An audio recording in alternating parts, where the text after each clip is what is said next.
Speaker, I want to catch your eye. Have I caught your eye? Or haven't caught your eye? I'm on my feet, Speaker, with respect. On my feet. Speaker, earlier on, you had given a good directive, and you put matters in perspective. Said that former ministers, when they rise on their feet, you recognize them. In fact, the Honorable Asenso got up several times to catch your eye, and he is a former minister for the sector.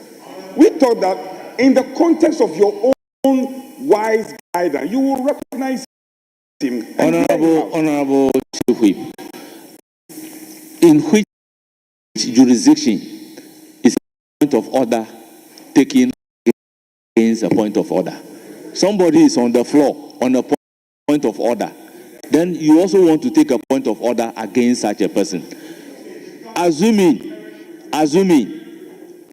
the member is on the floor from the majority side and made a statement, and the honorable former minister is on the seat, I will recognize him for a point of order. But when there is a point of order and you are on your feet for a point of order against point of order, please. Respect. Speaker, let's not litigate further on this matter. Yes. We will not. Yes. But Speaker, you did not even listen to him. Whether he was coming on a point of order or point of information, you did not grant him that audience. So you wouldn't have known if he was coming on the point of order or not. But be as it may, if you grant him some minute as a former sector minister, fine. If not, we can proceed. Honorable Kabiru, let's proceed. You have 3 more minutes.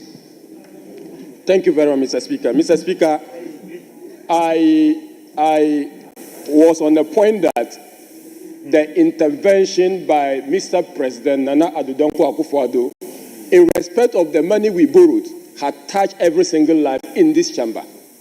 As a matter of fact, the people of Adaklo has a 5,000-seater stadium due to our taxes and the money borrowed.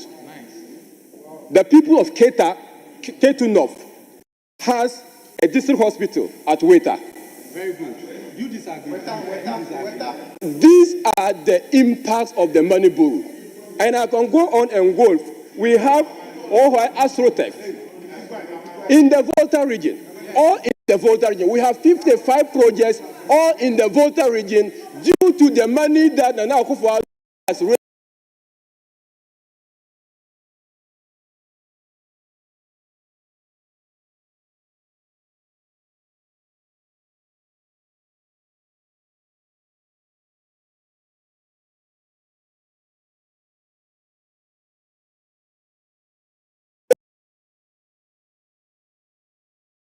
And spent.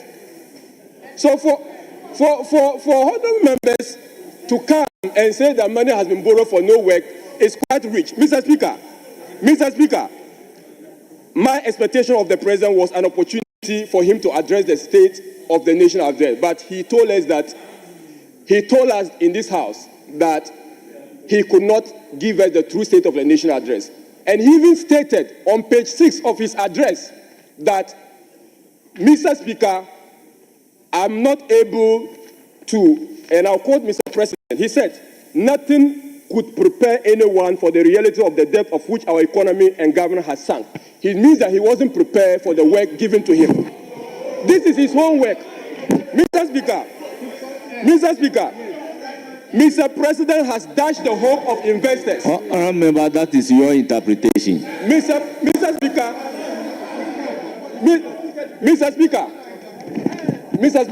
the text, I'm quoting him. Mr. Speaker, I'm quoting him. And I'm quoting for the purpose of emphasis and answer. He said, nothing could prepare anyone for the reality of the depth of which our economy and government has sunk. Anyone, including Mr. President. So I'm quoting him. Those are his own words. So, Mr. Speaker, Mr. President has dashed the hope of Ghanaian youth and the investor community. Mr. President has painted a gloomy picture about the economy which he cannot recover. Mr. President has misrepresented data to create a gloomy picture. Mr. President has not given the true state of nation. He has given a state of, not given the true state of nation. He has given a state of. Honorable member, conclude. Mr. President has given a state of lame duck. Mr. President has given a state of constitution. Mr. Speaker, the State of the Nation address was what was presented by the Venerable Member of Parliament for Karga, Dr. Amin Anta, and the minority members of this Parliament for that matter. Thank you, Mr. Speaker, for the opportunity. It's now the turn of Honorable James Agalga.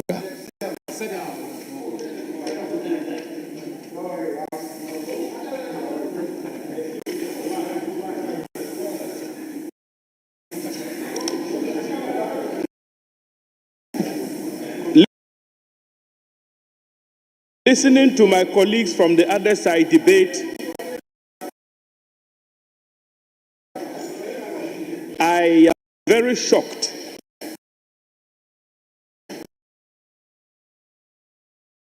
One of my colleagues from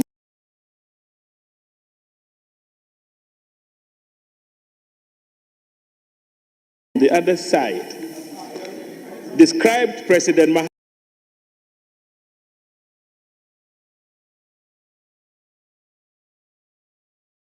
as number one.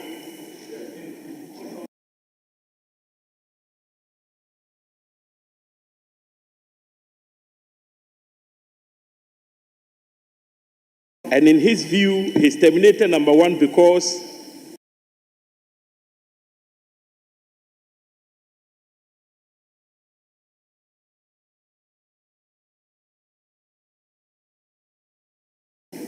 his chief of staff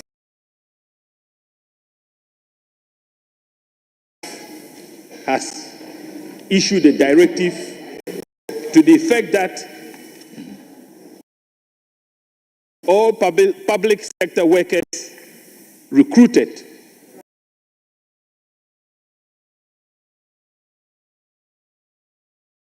or employed after the 7th of December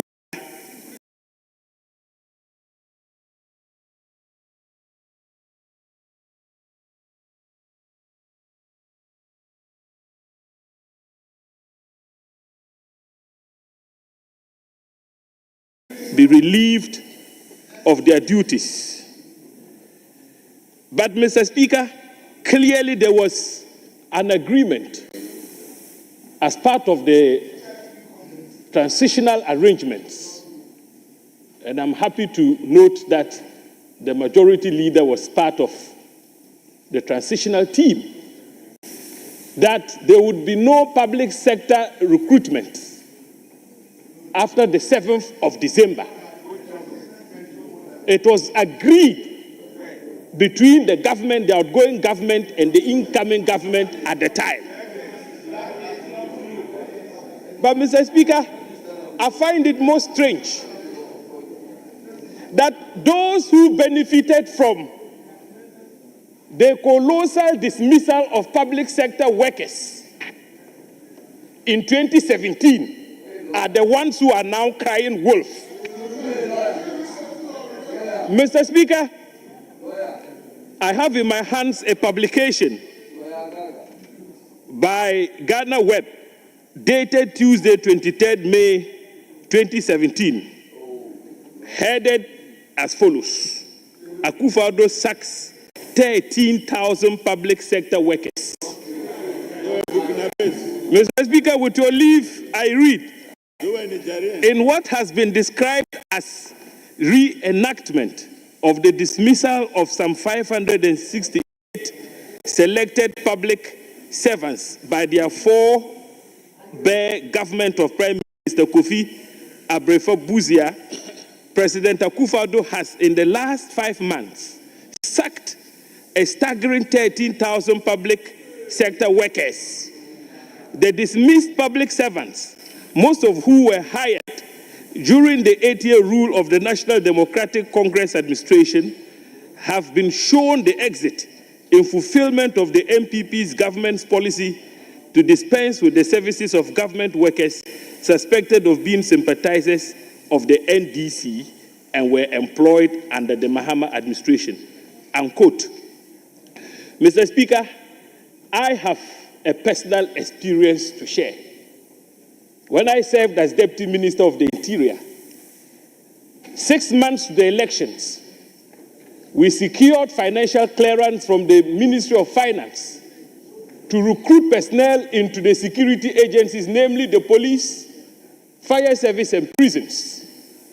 We went through all the procedures, including putting out an advertisement. Applications were made, unlike what we saw recently when the argument made by the former Interior Minister was that he was recruiting from a non-existent backlog. He caused an advert to be made. Applications were put in, they were received, examinations written, and qualified candidates were selected for training. In 2017, Mr. Speaker, the Akufo-Addo government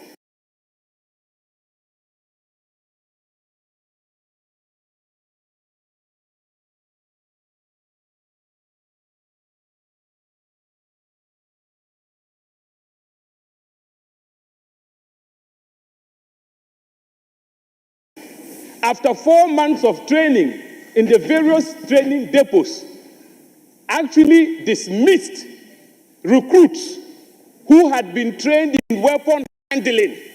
Most of the training modules they had gone through, including weapon handling, they were not afraid to dismiss them. Please, I was Deputy Minister. I challenge you to controvert the facts that I'm putting out there. So these are the people now crying wolf. We have been modest. All staff sought to do was to say there was a breach of the transitional arrangements to not recruit. After 7th December, after the elections, you knew you were leaving office. Why did you decide to recruit after you knew you had lost a power? You had agreed that you will not take part in any recruitment processes after 7th December. And so what the Chief of Staff simply did was to apply the rule in the wake of the breach. So please, if you can describe President Mahama as Terminator number 1, I'm asking you, how should we describe President Akufo-Addo? Maybe Terminator half or Terminator quarter. So please refrain from this antics of yours. It is not in your best interest. The other day, I listened to one of my colleagues, the honorable member for Menchia South, with bated breath. He created the impression that the Attorney General, Dominic Ayine, had abused his power to enter nolle prosequi in respect of some of the cases he inherited from Godfrey Dame and Gloria Kufu. And his argument was that an Attorney General cannot enter nolle prosequi without the prior authorization of the President, the appointing authority. Honorable Daku made those submissions in this House, and I took notes copiously. Mr. Speaker, with the greatest of respect, I want to draw my learned friend's attention to the fact that the power to enter nolle prosequi is provided for under Section 54 of the Criminal and Other Offences Procedure Act 30. And in it, the Attorney General does not require the authorization of the President to enter nolle prosequi. So what Honorable Dominic Ayine did in respect of some of the cases he has so far withdrawn or entered nolle prosequi is in tandem with law. It is in tandem with Article 88 of the Constitution, which confers the prosecutorial powers of the state.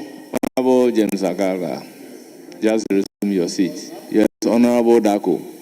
Mr. Speaker, with respect, I think my learned colleague mentioned Menchia South and then added Daku. Please, Menchia South is Honorable Nana Baweji. John Darko is Swami. So please, let the hands that reflect that. And in any case, he never said what you said regarding the only process part. He never said.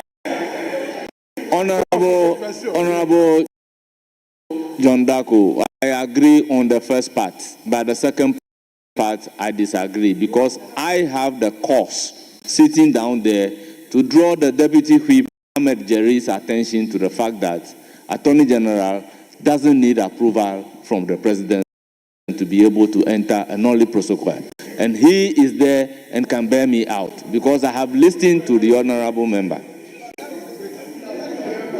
Mr. Speaker, my colleague is a senior member of the House.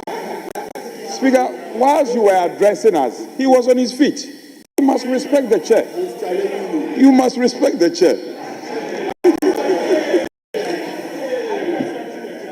Honorable James Agaga, you have the floor. And so, Mr. Speaker, it's unfortunate the honorable member for Meshia South is not here. I know he's a lawyer of repute, but it's important that he goes back and refresh his memory on his criminal procedure and law so that next time he doesn't mislead this House in that manner. So far, the Attorney General has shown a lot of magnanimity, Mr. Speaker. In almost all the cases... Our member conclude. Oh. Mr. Speaker, to conclude, let me touch on the security sector a bit. The President made a statement that he would employ diplomacy, counterintelligence to deal with violent extremism and terrorism. Mr. Speaker, as part of the diplomatic effort, the President has already reached out to neighboring countries such as Burkina Faso, who pulled out of the Accra initiative after President Akufo-Addo engaged in a major diplomatic gaffe by reporting to Anthony Blinken, the foreign secretary, or if you like, the equivalent of the foreign minister in the United States at the time, about Burkina Faso, a neighboring country, that they had brought in mercenaries to help them fight terrorism. President Mahama has taken it upon himself to fix the mess, that diplomatic mess that was created by Akufo-Addo in our quest to protect our country from violent extremism and terrorism. I proceed to give the floor to Samuel Abu Jinapo. Thank you, Right Honorable Speaker. Honorable Speaker, on the 27th of February 2025, the President came to this House to fulfill his constitutional obligation of giving the message of the state of the nation. But, Mr. Speaker, I believe that this House almost unanimously have now agreed that that statement was indeed a message of lamentations. And I think all of us are agreeable on that. Mr. Speaker, but in spite of that, in spite of the impression the President wanted to give to the country, data and facts are sacrosanct, and the data and the facts confirm,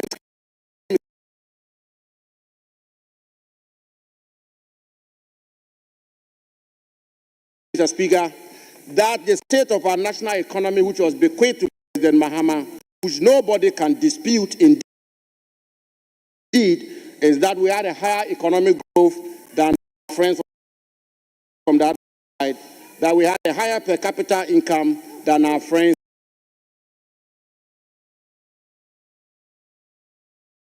Agricultural sector, we grew better. Industrial sector, we grew better.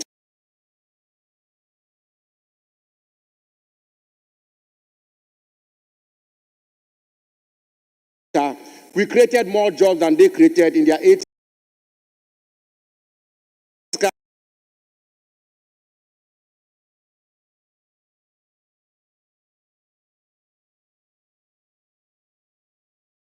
deficit. A primary balance is lower than our friends from the other side.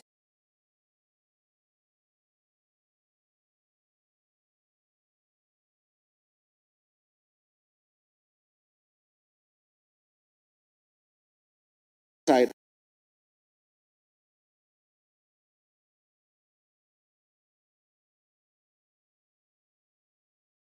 it goes on and on and on. But Mr. Speaker, let me address one very important matter.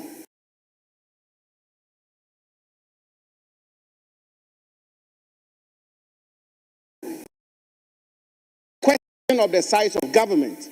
And indeed, the president, when he addressed this House, made the claim that he had formed the leanest and most effective government in the history of our country.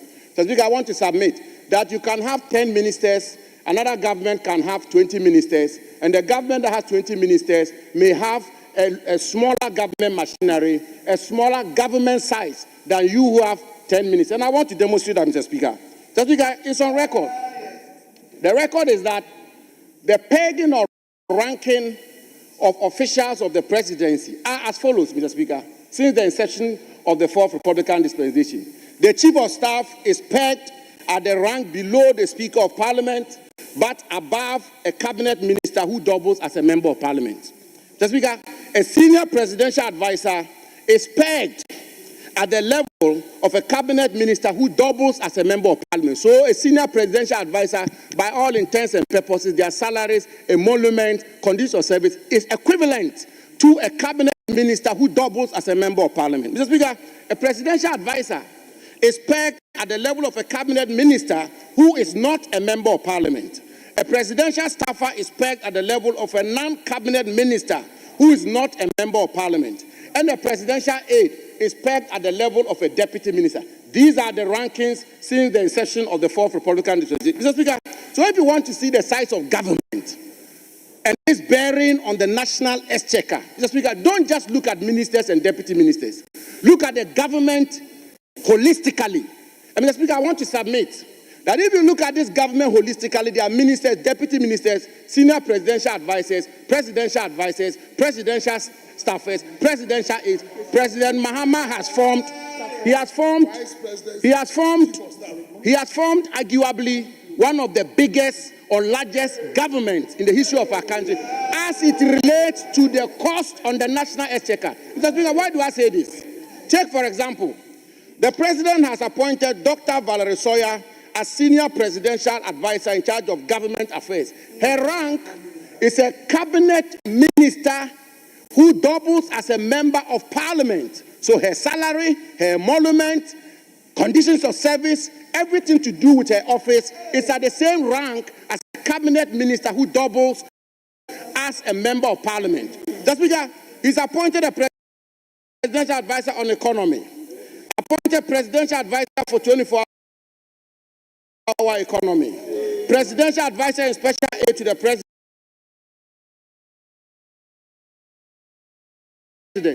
presidential advisor on national anti-corruption program, presidential advisor on foreign affairs. Mr. Speaker, he goes on to appoint presidential advisor, presidential staffer, and special aide to the vice president, presidential staffer for Black Star Experience, and then presidential staffer for diaspora affairs. Mr. Speaker, then he goes ahead to appoint 5 policy advisors to the vice president.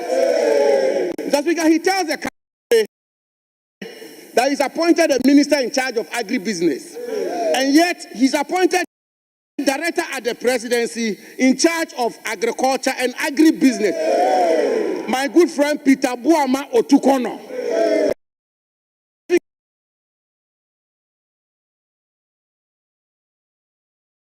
He says he will not appoint deputy regional ministers, and he appoints 16 presidential staffers in charge of the 16 regions of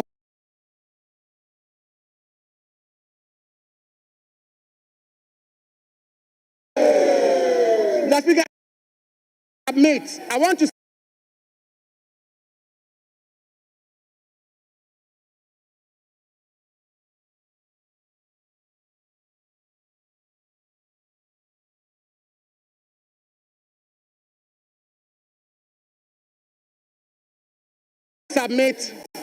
submit that these presidential staffers in charge of the 16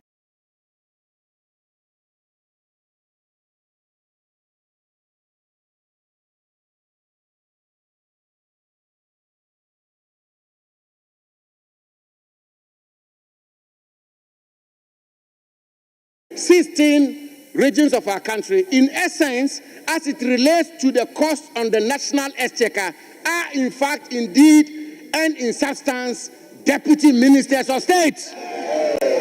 Mr. Speaker, he then appoints, Mr. Speaker, listen carefully, please.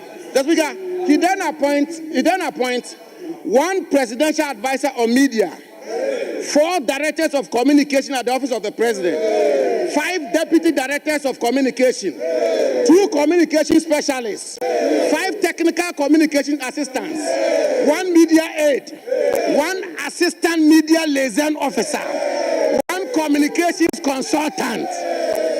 Let's Speaker, I've done the mathematics, and I want to submit. Let's Speaker, I've done the mathematics that I want to submit, and I do this not from a partisan lens, but I do this as somebody who had the privilege and honor to serve as Deputy Chief of Staff. I know how it works. In terms of the cost on the national exchequer, the President has appointed 100 ministers and deputy ministers. The President has established a Ministry of Youth Development. I want to refer the House and my good friend, Honorable, I will tender all of this, Mr. Speaker. I will tender this. I will tender it. Mr. Speaker, but, Mr. Speaker, the Honorable James Agalga, my very good friend, has talked about how the NPP government terminated some appointments. Mr. Speaker, assuming without admitting that that even happened, shouldn't our governance move forward? Shouldn't we have good governance? And indeed, when we promise resetting, what does that mean? But Mr. Speaker, more importantly, may I refer the House, Mr. Speaker, may I refer the House to Article 191 of our National Constitution, which states, and I quote, "A member of the public services shall not be dismissed or removed from office or reduced in rank or otherwise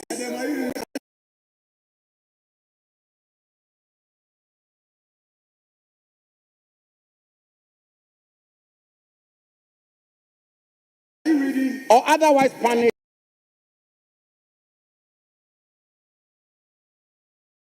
without just cause," end quote. Mr. Speaker, we are building a nation, and there are hundreds and thousands of people out there who have lost their jobs.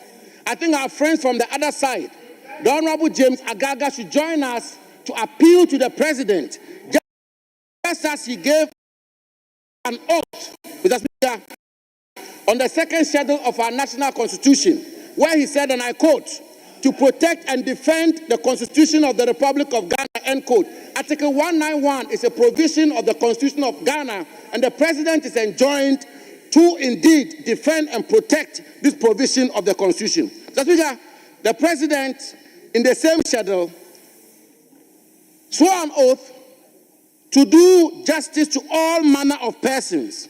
Some of these people whose appointments have been terminated, some are NDC members, Mr. Speaker. Some are MPP members. Some are non-partisan. Some don't even know what happens in politics. And yet, a president who says he'll be father for all has terminated the appointment. When President Mahama was leaving office, Mr. Speaker, he appointed Mr. Joseph Whittal as the commissioner for Shraj. He appointed Joseph Nkrumah as chairman of NCCE.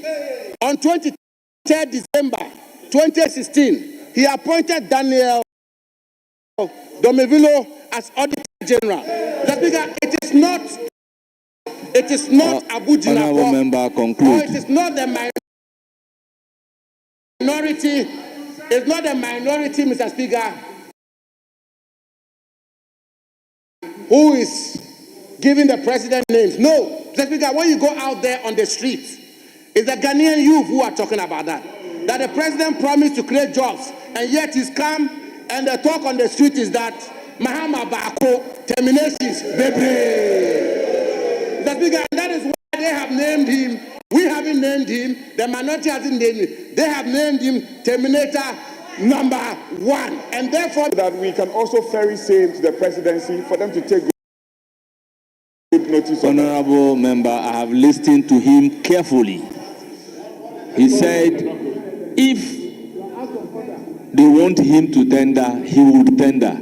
So if nobody requested, why would he tender the document?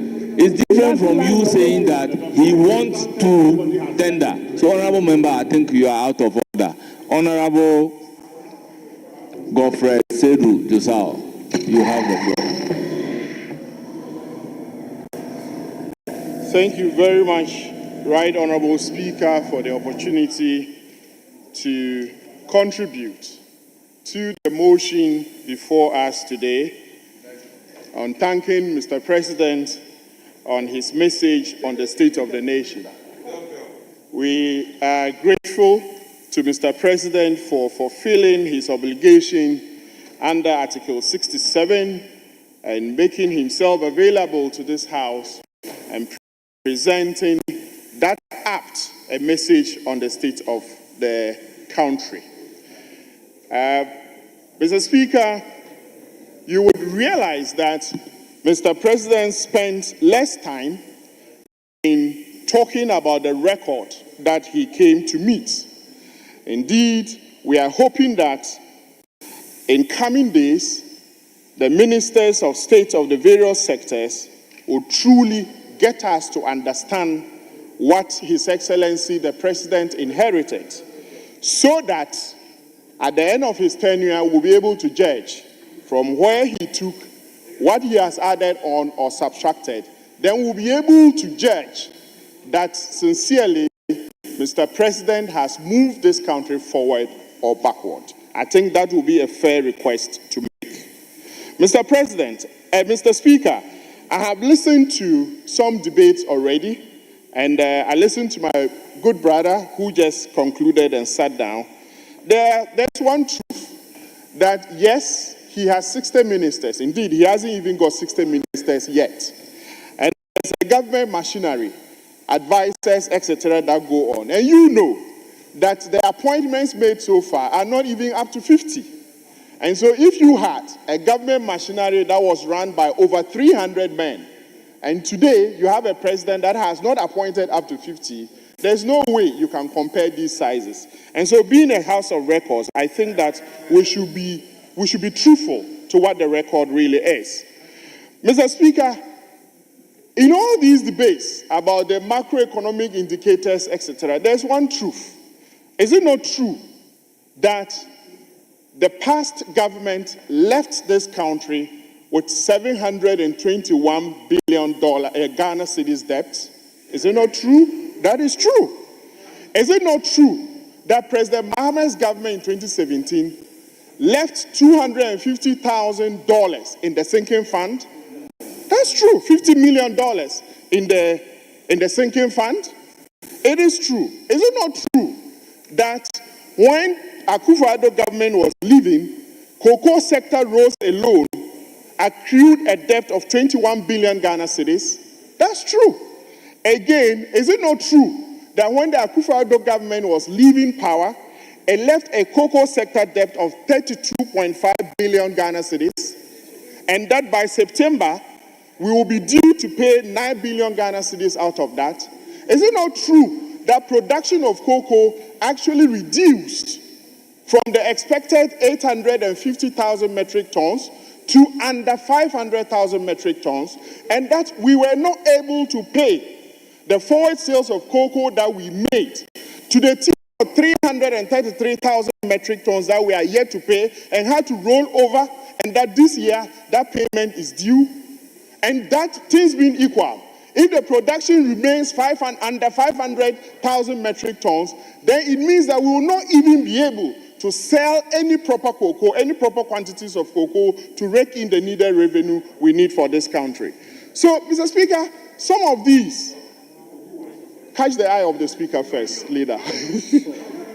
So, Mr. Speaker, when you have these facts, this set of facts. Honorable member, take it easy. Honorable Friend Doc, I was actually enjoying his debate, and then he made a point whether it is not true that under His Excellency Akufo-Addo's administration, cocoa production was under 500 metric tons. It's not true. What the truth is, we did not hit the 1 million tons as expected, but it was never under 500 metric tons. No. So specific. What? So, Honorable, Minority Chief Whip, what was it? So my point is, what was it? Speaker, the fact is that are you listening? Will you listen? Are you listening? It was 530 metric tons. That was it. I'm spot on. So, Doug, who I respect, should just, navigate properly and stay on course. That one, Doug, you got it wrong. I beg you. Mr. Speaker, thank you very much for the opportunity again. My leader, respected leader, is not right. He's not truthful. I've been in the Committee of Agri for the past 4 years, and so I'm endowed with the figures. Indeed, Mr. Speaker, the actual production is 435,000 metric tons. That's what we recorded last year. So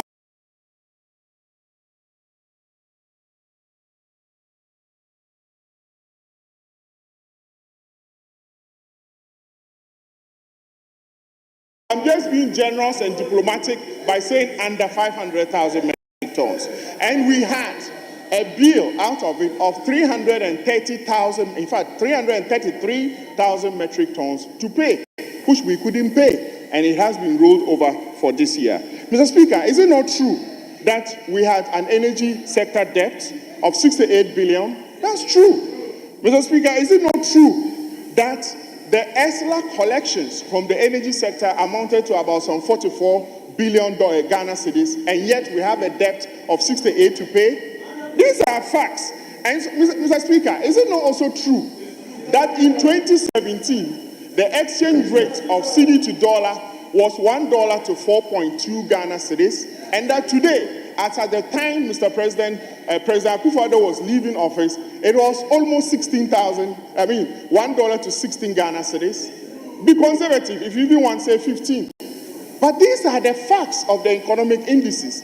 And so let's not pretend that we can use macroeconomic jargons to bamboozle the people that we represent. This is the state of the economy. Let's admit to it and see how we can all speak to the script of resetting this country. Mr. Speaker, the other thing that excited me about His Excellency's message, which I think we must all avert ourselves to, again, is that let's be conscious of this fact, which is that in the last 8 years, this country actually spent, in 7 years actually spent 3 billion Ghana cedis, ring-fencing it to a flagship program in the Ministry of Agriculture called Planting for Food and Jobs. Mr. Speaker, we spent this money, yet year in, year out, inflation of this country has continued to go up, and a chunk of the reason for the country's inflation has always been food price inflation. Mr. Speaker, at the same time, having spent this quantum of money, when last year we had just 7 weeks of drought, Mr. Speaker, all our vulnerabilities was exposed. We were running helter-skelter. We didn't have food stocks. We didn't have any buffers. Our production was on its knees.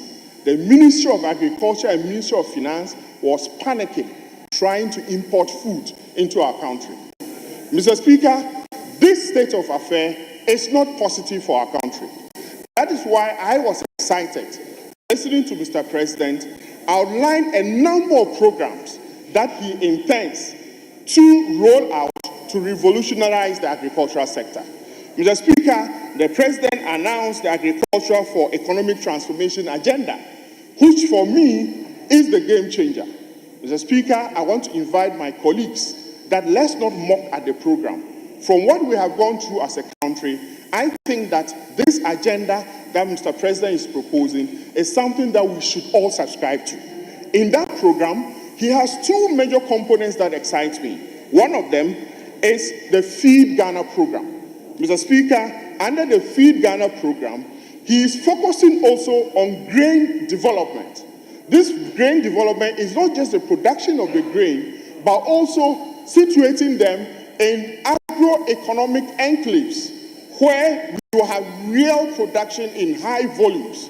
That will not just leave it at production, but there will be supplementary agro-processing of these produce in ways that will allow us to add value to what we produce. Mr. Speaker, because of what is happening globally, you have just read in the news a few days ago that Burkina Faso has issued an ultimatum, in fact, a ban on grain export from Burkina Faso to neighboring countries. Member, conclude. Oh, really? Thank you, Mr. Speaker. Mr. Speaker, this should tell you that there's a lot of challenge and there's a lot of introspection that we have to do as a country. And so let's work hard in supporting the President's agenda on agricultural transformation for this country. Let's look at the Feed Ghana program, feed industry program, and I'm particularly excited that the emphasis is on youth and agro-processing.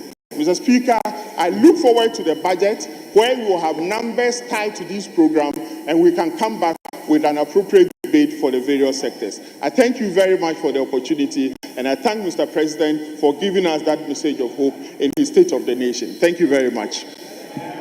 Thank you. It's now the turn of Honorable Asenso.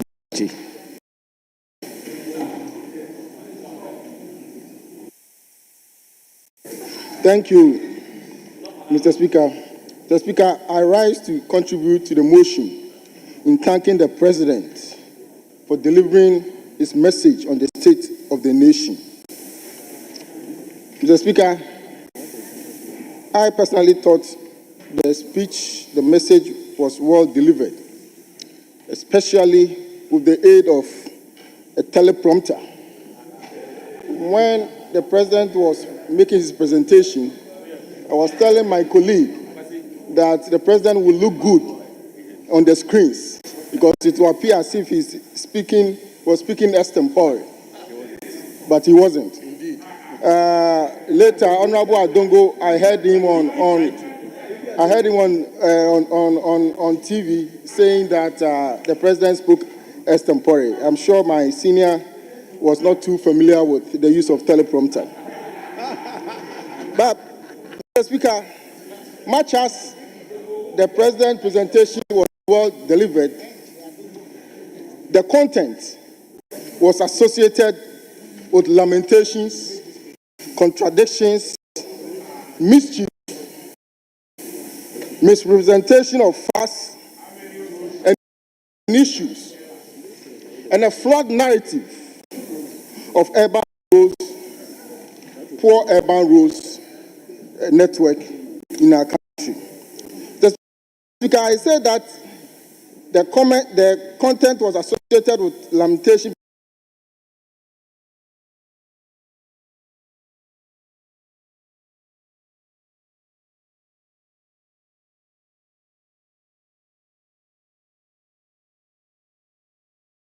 debt, as if spending on infrastructure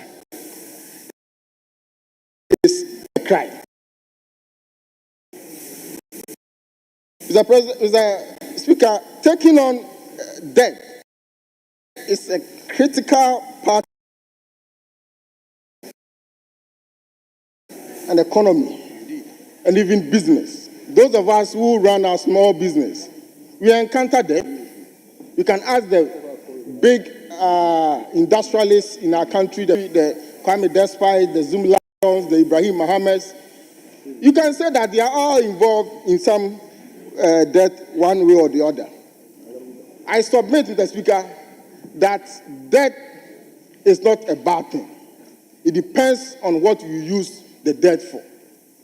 If you spend on infrastructure, you are helping with the development of the country. The Speaker, many advanced countries, all advanced countries, sustain various levels of infrastructure debt because they recognize that infrastructure is a necessary condition for development. Right from the outset, the Akufo-Addo administration made infrastructure provision, especially road infrastructure, highways, bridges, and interchanges, as a necessary condition for our development takeoff. And therefore, we invested a lot in infrastructure, road infrastructure, because we know the importance of road infrastructure in ensuring efficiency, promoting and ensuring productivity, production, increasing trade, and what have you.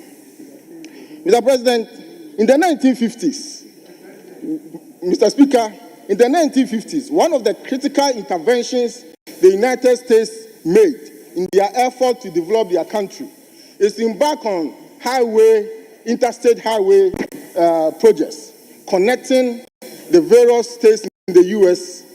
with highways, dual carriage highways. And that transformed their economy. In fact, studies have shown that with road infrastructure, especially highways, when you invest $1, you make economic returns of $6. That is 600%. That tells you the importance of infrastructure. So when you build roads and you incur debt, it's not a bad thing.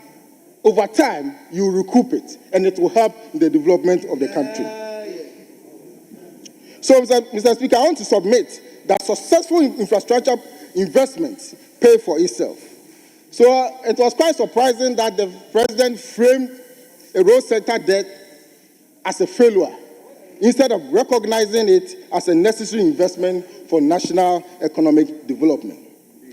And indeed, Mr. President, Mr.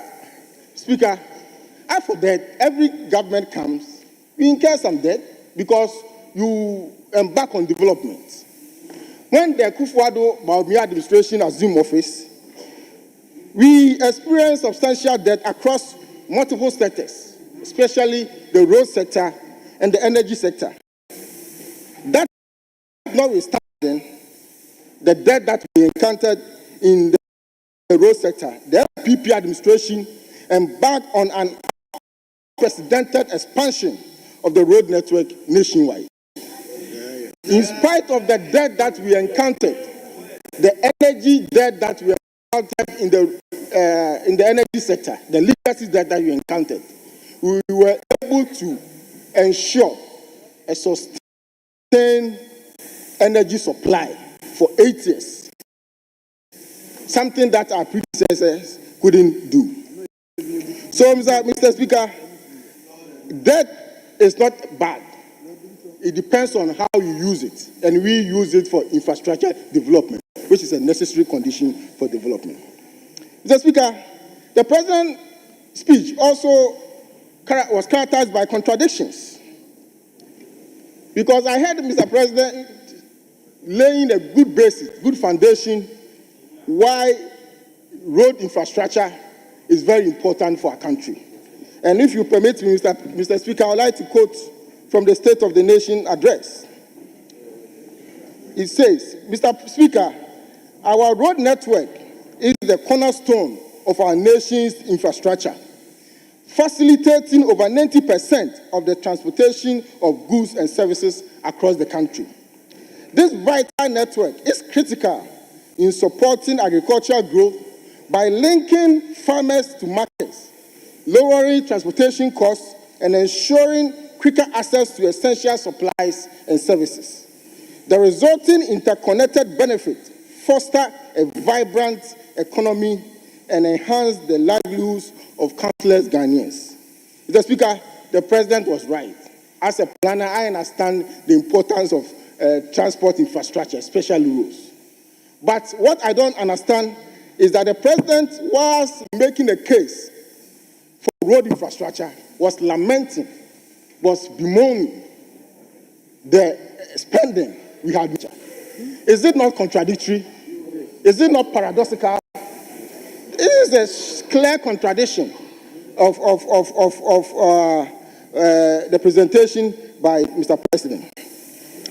Mr. Speaker, the President's speech was also associated with mischief, distortion, and misrepresentation of facts. Why do I say so?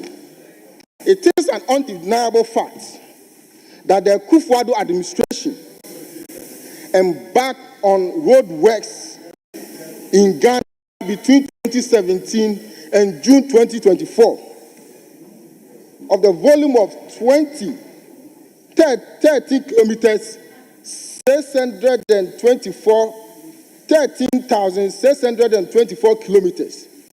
This is the roadworks that the MPP administration embarked on. Whilst at the same period of 8 years, the NDC embarked on 4,636. Mr. Speaker, the problem is when the President sought to twist the facts. Honorable member, conclude. The problem is when the President,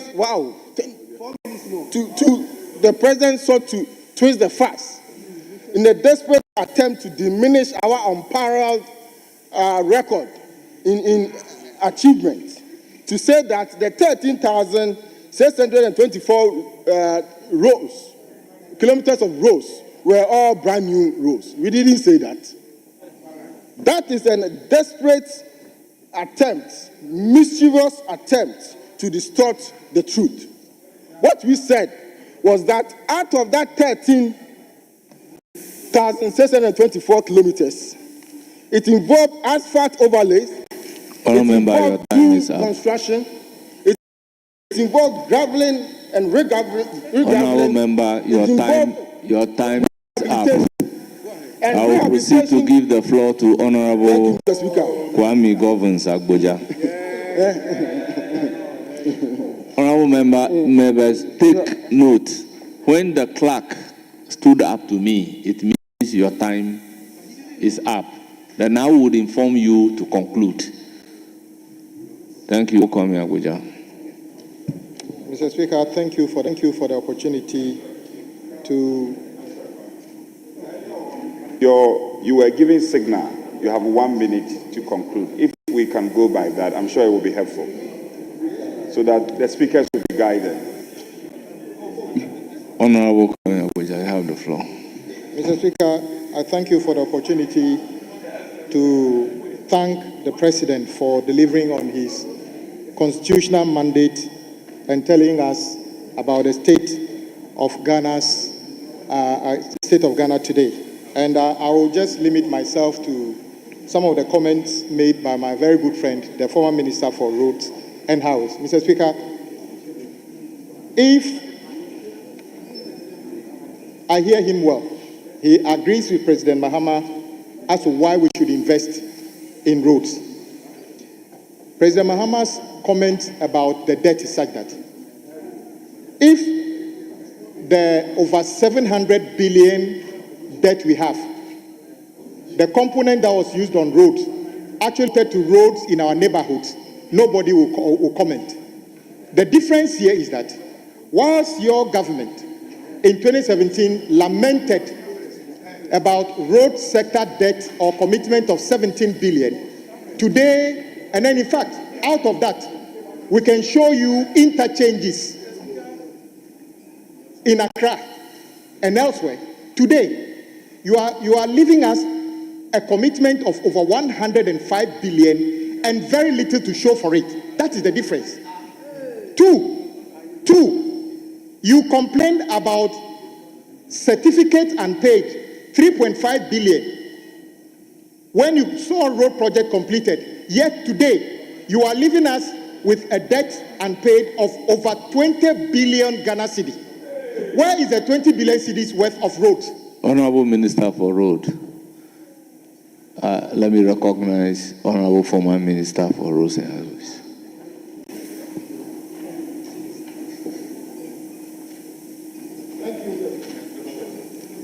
Thank you, Mr. Speaker. Mr. Speaker, I'm on my feet on point of information. Honorable Rose Minister is saying that we showed very little for the spending that we made in the road sector. Mr. Speaker, in terms of interchange alone, whilst in 8 years, it's not for you to decide. It's not for you to decide. Sit down for him to decide. Are you the speaker? Are you the speaker? You are not the speaker. Honorable members, order. The speaker. Honorable member, does he need the information from you? Yes, I think the nation and the House needs this information. You are not the speaker. You are not the speaker. Honorable former Minister for Roads and Highways, candidate, resume your seat.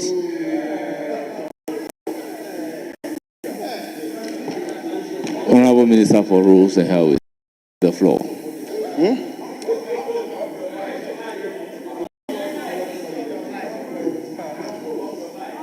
Honorable former Minister, off your microphone. Mr. Speaker, it is very surprising sometimes when they talk. Focus interchange, which was approved in this House, financing everything secured. They wake up and say that it's a project that should be attributed to them. But Mr. Speaker, the point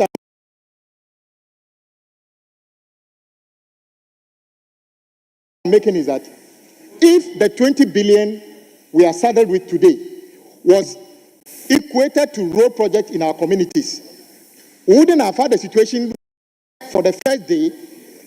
12 of our colleagues from the other side will be asking me questions as to when roads in their communities will be constructed. Mr. Speaker, 2, the president also talked. Mr. Speaker, let me tell you, Mr. Speaker, President Akufo-Addo, I was here. Mr.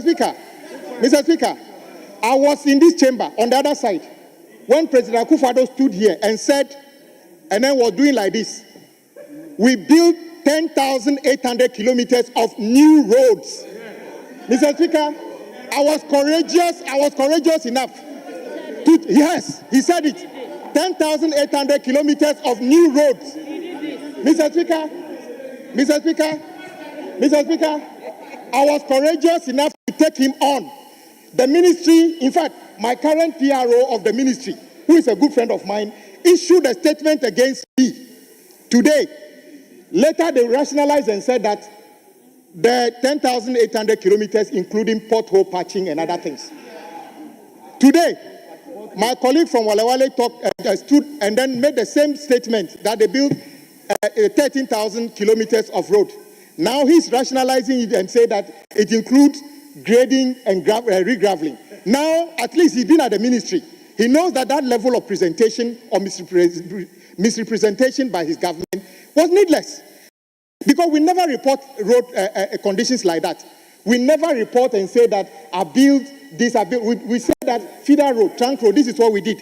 My brother, look, you are going to spend you are going to spend 4 years in opposition. You have enough time to talk. Don't worry about that. Mr. Speaker, we listen to you in silence, so have the courtesy to listen to others similarly. Under my colleagues' stewardship, almost 100% of the project awarded were sole sourced.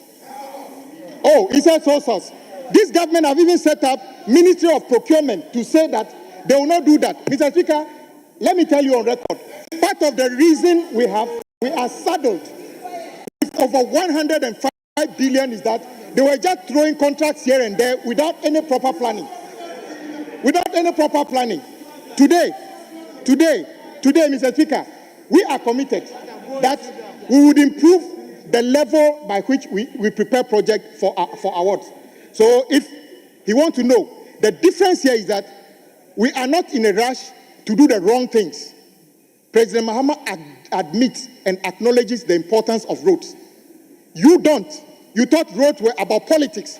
That is why from July last year to December, check your record what you did at that ministry. You were just awarding projects. Even some of them don't even have contracts. Mr. Speaker, I am now saddled with people walking to me that I've been asked to go on this road and start a project. I want you to run fight, and I said that I will not do that yet. Mr. Speaker, I tell them I will not do that yet. We have asked people to go to site and start work without any contract. Mr. Speaker, Mr. Speaker, the sad, Mr. Speaker, Mr. Speaker, Mr. Speaker, Mr. Speaker, Mr. Speaker, I think my former respected colleague, my former respected minister, just left the ministry. He did, it's on record there. He should not get too much. More will come out. Your record at the ministry, in terms of how you manage the ministry, to the extent that, are you happy to leave me a of 105 billion Ghana city debt? And then you tell me, how was it possible?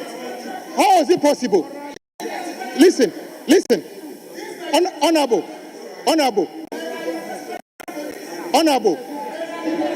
Honorable Asensu Boachi, your conduct is becoming disorderly. Please. Mr. Speaker, I have enough time to bring the details of the challenges we have on the road sector. It is for no reason that even on Friday, I'll be here answering questions about roads. And my former colleague, Honorable Amakwata, to be honest, did very well. And I hope I will be able to emulate that in terms of commitment to answering questions. I hope you did as much as that when you took over. No, because you see, Mr. Speaker, when my colleague, Mr. Speaker, when my colleague was speaking, he said many things I disagreed with. I wasn't sitting in my chair ranting. Let me just tell him, I tell no lie about the road sector. And let me tell him that he served at the ministry before I went there. But I am more detailed and in-depth with that ministry more than him. Even after he said, I will never come here. Yes, I will never come here and make any false statement. Mr. Speaker.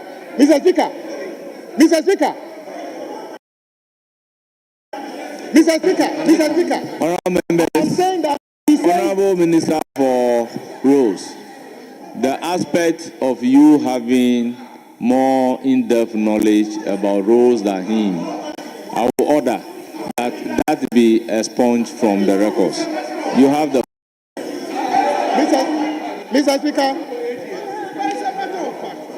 Mr. Speaker,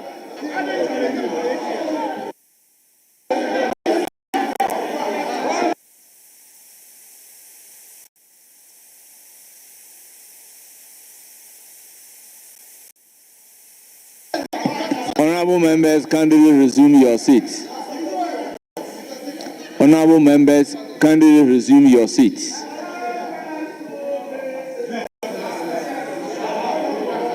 Honorable Stephen Amwa, your conduct is disorderly. Your conduct is very disorderly. Mr. Speaker. Honorable Minority Whip, I will recognize you if it is not in respect of what I asked that it be expunged. But if it is in respect of what I directed to be expunged from the record, then I will rule you out of order. Speaker, I will not challenge your powers to rule me out of order. I mean, in this House, the interpretation of the rules is in your bosom. I'm only seeking to help the House and your good self for us to navigate in peace and in proper conduct. Speaker, we in leadership have an inherent responsibility to help you steer affairs and guide the House. Speaker, at this point, I think my colleague, the Honorable Minister, the former ministers and former Minister for Roads and the current minister should just take it cool. Some of the comments, and Speaker, you rightly said that it should be expunged. It's getting a bit personal. this is an intellectual exercise. Find a way of debating without going. It's important we debate without going personal. So I just want to appeal to my colleague, the Honorable Minister. It should calm down. We should reduce the debate. Speaker, but let me commend you on your ruling that commentary should be expunged from the record. So, Honorable Minister, take it cool and make your point. Mr. Speaker. Honorable Minister, you have the floor. Mr. Speaker, I thank my colleague. I hope when my colleague, the former minister, was feeling uneasy behind you, you should have told him that when he was speaking, I was quiet, though I didn't agree with everything. Mr. Speaker, in this House, when it comes to issues of law, I can easily defer to everybody who is a lawyer, because I'm not a lawyer. So if a lawyer, in fact, the minority leader often says, when it's about law, listen to me. And we do. I've served on the committee longer. All I'm saying is that I will not say he was making some comment. I said, I will not make any comment here which is personal to him. I'm speaking to fact. So my comment has not been the minister, he didn't understand. That is not what I meant. But if you say it should be expunged, I agree. But let me repeat that the comments I make here, listen, Mr. Speaker, you see him still speaking when I'm speaking. Exactly which point did President Mahama make, which is not factual? Is it not a fact that you left 105 billion cedis worth of road projects in this country? Is it not a fact that you left over 50 billion of roadworks undone? Is it not a fact that many of the projects are not completed? Mr. Speaker, so what has President Mahama said? Mr. Speaker, President Mahama also said something that is very important to road contractors, that the road fund will be decapped. It is important to decap the road fund so that the accruals will go directly to the maintenance of roads in our country. Mr. Speaker, this is a very critical part of what we expect. Minister, conclude. Mr. Speaker, I'll conclude by saying that on record, it is true that if you check the record today, a lot of road projects have been awarded under the MPP. Some of them have actually gotten no contract. Some contractors are on site working without a contract. That is not even included in the 105 billion. And two, Mr. Speaker, it is frightening to know that the government basically threw away the Public Procurement Act and almost 100% awarded almost all projects on sole sourcing. And that doesn't give value to the road projects we have. So, Mr. Speaker, we will do better. President Mahama is committed to completing all road projects that have been started as and when the fiscal space allows us to do so. Honourable Minister, your time is up. Thank you, Mr. Speaker. I will now give the floor to Honourable Isaac Opoku, Dr. Isaac Opoku. Second Deputy Speaker should take the chair.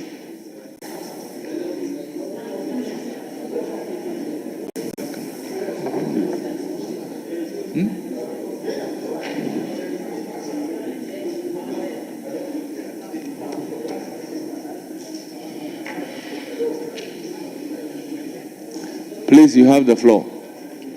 Thank you very much, Mr. Speaker. Speaker, thank you for giving me the opportunity to contribute on the motion on the floor. Speaker, I want us to settle the debate on what His Excellency presented to this House, whether it was the State of the Nation address, SONA, or projections of the nation address, PONA, or State of Lamentation address, SOLA.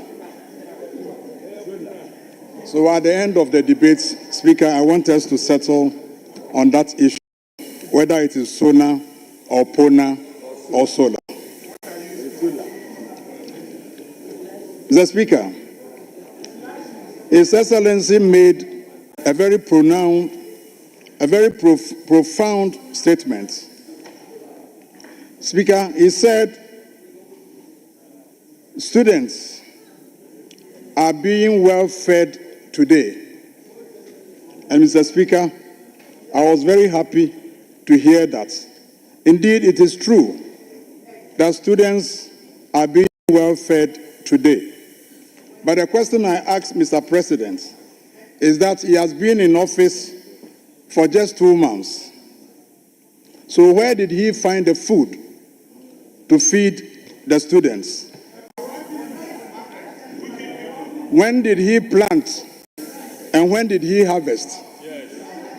Is it reincarnation of Okomfanoche, who could plant and harvest the same day? Mr. Speaker, indeed, students are well fed today because the planting for food and jobs was overwhelmingly, Speaker, today, because now we have more officers educating our... Mr. Speaker, in 2016, the extension officer to farmer to 1,500. Mr. Speaker, as we speak today, the ratio has been reduced to ignore all the monumental achievements. Mr. Speaker, in the same handing over notes, Cocoa Board indicated that in 2020-2021, Cocoa Board achieved historic cocoa production. 2020-2021, Cocoa Board achieved 1,045,385 metric tons. Mr. Speaker, that is the highest production ever in this country. It has never happened in the annals of this country. Mr. Speaker, as we speak today, the producer price of cocoa is 49,600 per ton, as against 6,800 per ton in 2016. Mr. Speaker, today a farmer sells a bag of cocoa at 3,100 and is able to buy 31 bags of cement today. Mr. Speaker,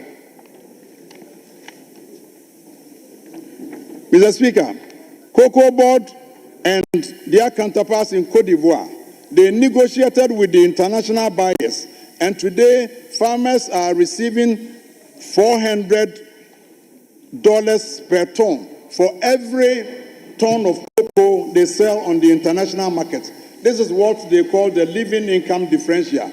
And yet, the president didn't find this necessary to capture in his State of the Nation address. Mr. Speaker, what is also is that today, Cocoa Board is not looking for loan from the international market to finance the purchase of cocoa. Cocoa Board has developed what we call self-financing model to purchase cocoa. So, today, Honorable member for Offenso South, begin to descend for London. Mr. Speaker,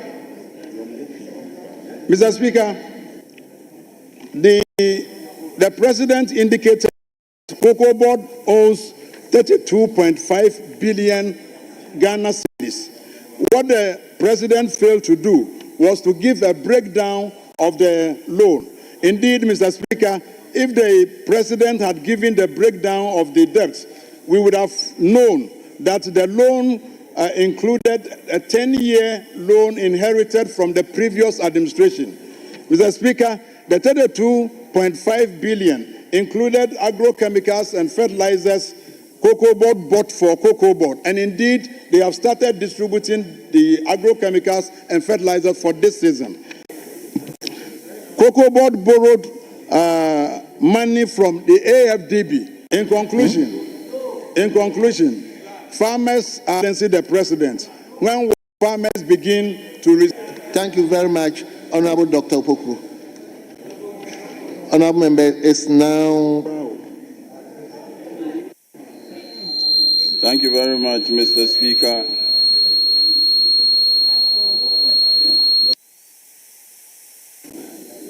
Thank you very much, Mr. Speaker. I think that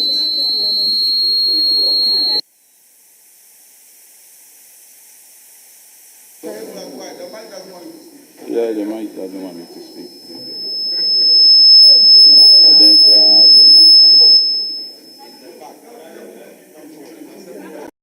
Don't worry, don't worry. Thank you very much, Mr. Speaker.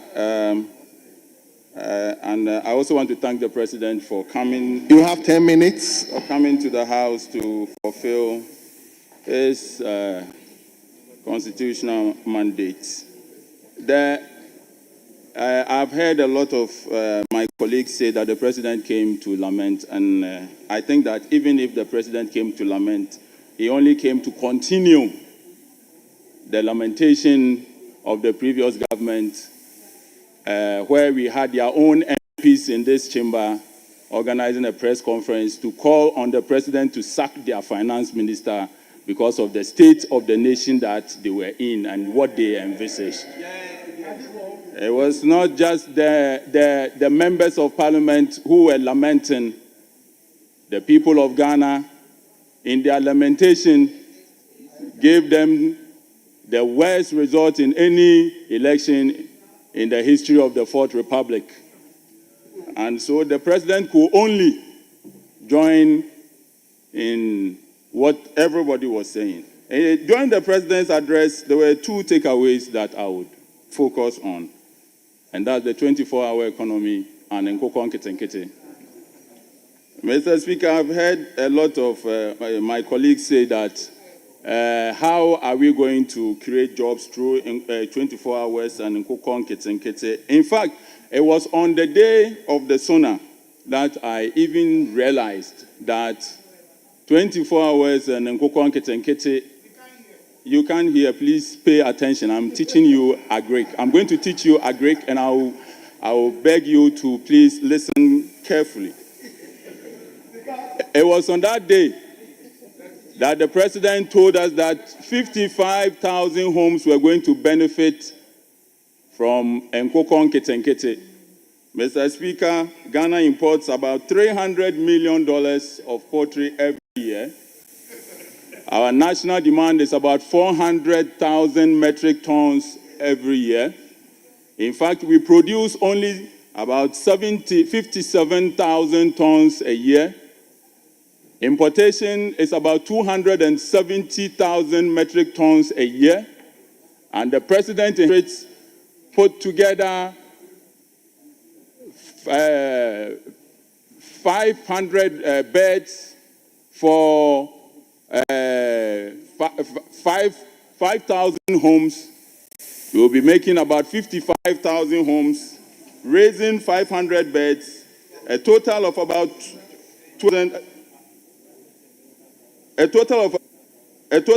27,000 beds per cycle. And when I say cycle, I mean when you are raising broilers from day old, that's what we call DOCs, to week 7, you complete one cycle. And so the President came and told us that in a cycle, 55,000 homes can raise 500 beds each. Mr. Speaker, this will help reduce dependency on importation. It will strengthen our food security. It will create opportunities. It will create jobs. And it will help the youth enter into agriculture. Mr. Speaker, how will this work? And how are we going to make money from Nkoko Nkete? How will this work, and how are we going to make money from Nkoko Nkete? It costs about 71 cedis to raise a bed from day 1 to 3 kilos. To raise a bed to 3 kilos, you need to give it about 4.5 kilos of feed. Every 1 kilo of feed it eats again, 1.5 kilo of feed it eats against about 1 kilo weight. And therefore, before it gets to 3 kilos, you have to feed it with about 0.5 kilos of feed. This means that we have to produce a lot of maize to feed these birds, because in every kilo of feed that you feed a bird, about 60% is made up of maize, which is up to about 2.7 kilos of every 4.5 kilos of feed that you give to one bird. And so our poultry farmers, our maize farmers, this is good news that the president has given to us. According to the president, we are going to grow a lot of maize to feed a lot of birds. Mr. Speaker, apart from maize that we are going to grow to feed birds, we are also going to make a lot of manure. Ghana imports so much fertilizer. In 2023 alone, we imported over $200 million worth of fertilizer. And therefore, under the Nkokon Ketinketi program, we are going to get a lot of manure.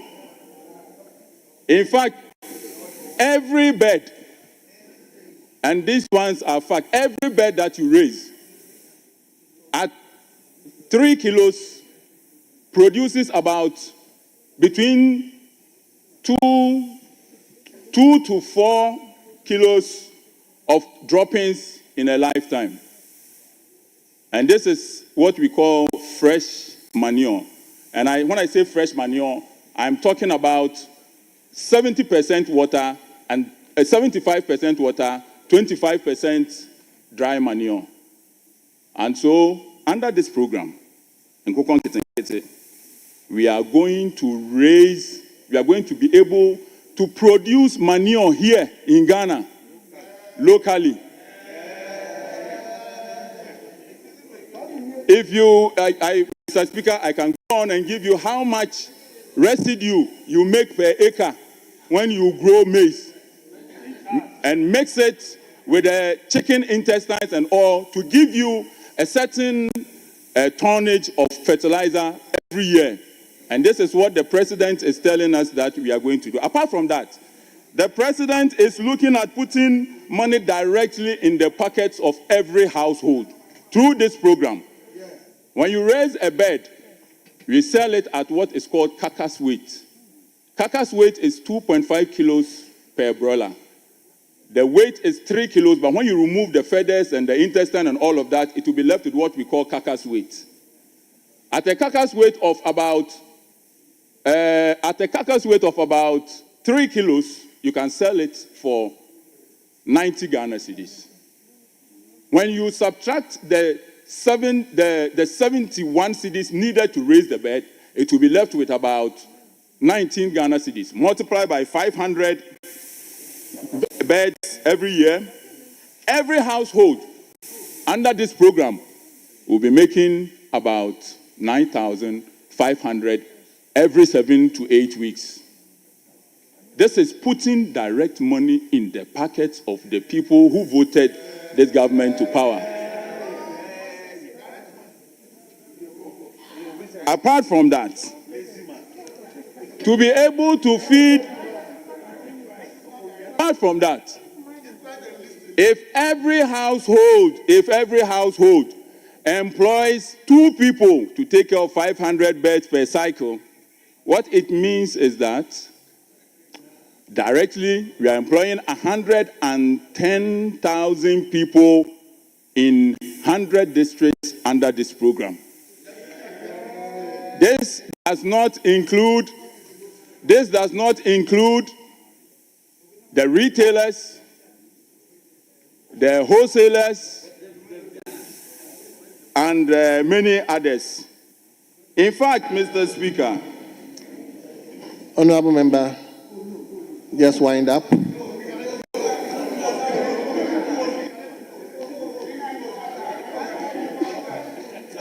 Mr. Speaker, chicken feet, akoko 9, chicken feet is a huge delicacy in China, akoko 9. In 2023 alone, China imported over $5 billion, and so no part of the chicken goes waste.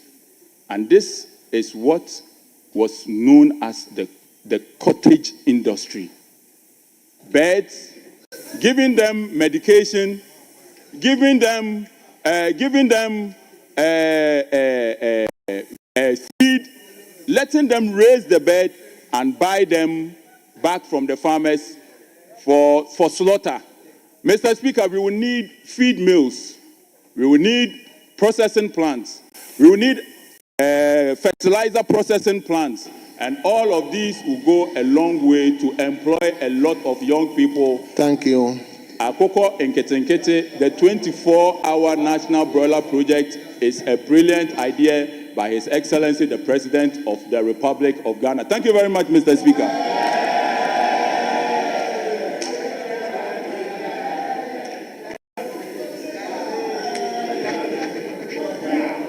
Let me now turn to Swami. Honorable John Darko, 10 minutes. Mr. Speaker, I thank you very much for the opportunity given to me to contribute to thank the President for delivering his State of the Nation address to the people of Ghana through this House, pursuant to Article 67 of the Constitution 1992. Mr. Speaker, since 1993,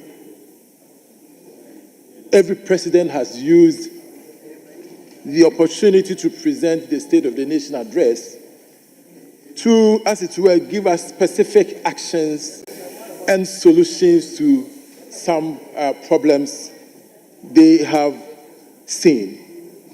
Indeed, the former President, J. John Rawlings, in his State of the Nation address, Mr. Speaker, at that faithful, they listed some of the major laws which, in his view, we needed to put the country on the right footing. So in his State of the Nation address, we saw the Forestry Commission Act, the Media Commission Act, Minerals Commission Act, Shraj and District Assembly Common Fund Act being established in Mr. Rawlings' State of the Nation address. Mr. Speaker, in President John Agyekum Kufuor's State of the Nation address delivered on the 15th of February 2001, the President identified two major things. He spoke about the Job 600 and then spoke about the fact the country needed to move the presidency from the castle.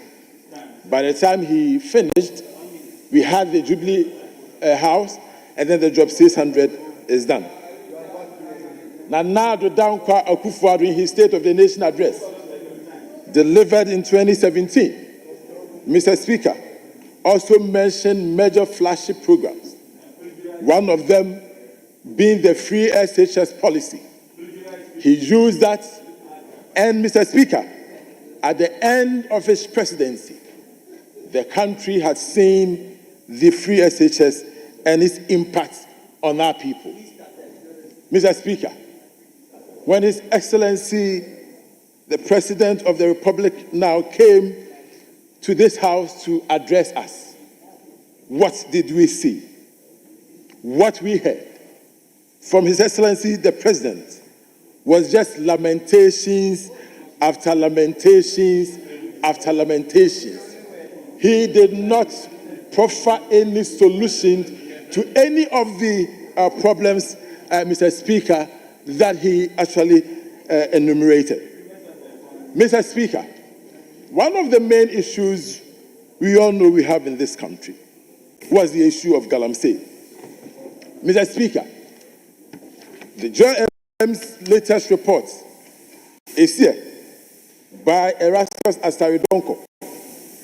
Mr. Speaker, he says the article reads, NDC officials resist seizure of Galamsey equipment as government team faces hostile reaction.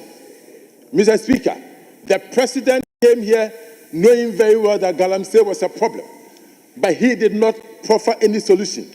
Mr. Speaker, if you look at the State of the Nation address, what did Mr. President say about the Galamsey? Mr. Speaker, with the leave of the chair, I will quote. He said, "To combat this urgent crisis, we are implementing a proactive approach that includes robust and impartial law enforcement, meaningful stakeholder engagement, and creation of alternative livelihood programs." So I'm asking myself, what does this mean? What does this mean? This man is every day engaging in stakeholder engagement without solution. As a country, we are looking for solution. We are not looking for stakeholder engagement. What the president is doing, he's telling us that he's engaging in stakeholder engagement.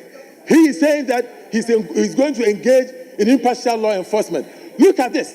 Impartial law enforcement. Joy FM is reporting that NDC officials are right now in the bush. They are in the forest reserves.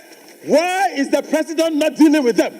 He talks about impartial implementation of law. Why is he not going after them? Why is he not going after them? The president came here to put words together without meaning any of them. Galamsey is destroying this country, and Mr. President, when he came here, he had the opportunity to proffer solution as to how this to be done. He did not. Mr. Speaker, people who are perceived to be NDC people, they are right now in the bush. They are in the forest reserves. Mr. Speaker, when the president had the opportunity to address this house, he says, and I quote, that we will establish a framework that categorizes mining activities into small, medium, and large scale. Honorable John Dako, hold on.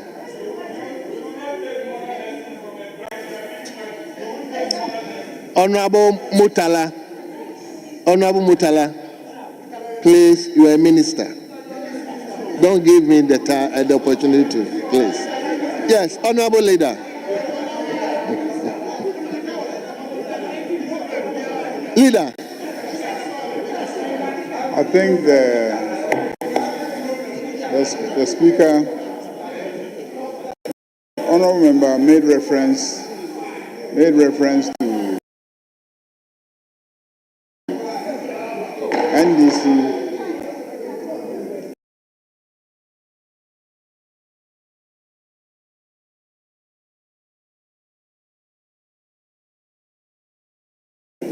NDC members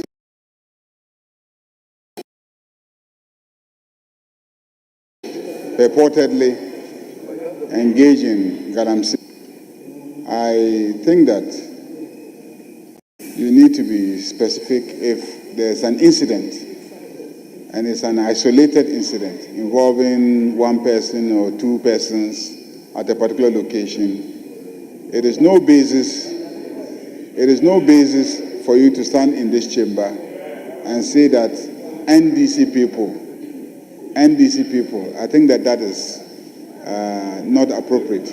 And so he should withdraw that and continue with his debate. He was doing well until he got to that point.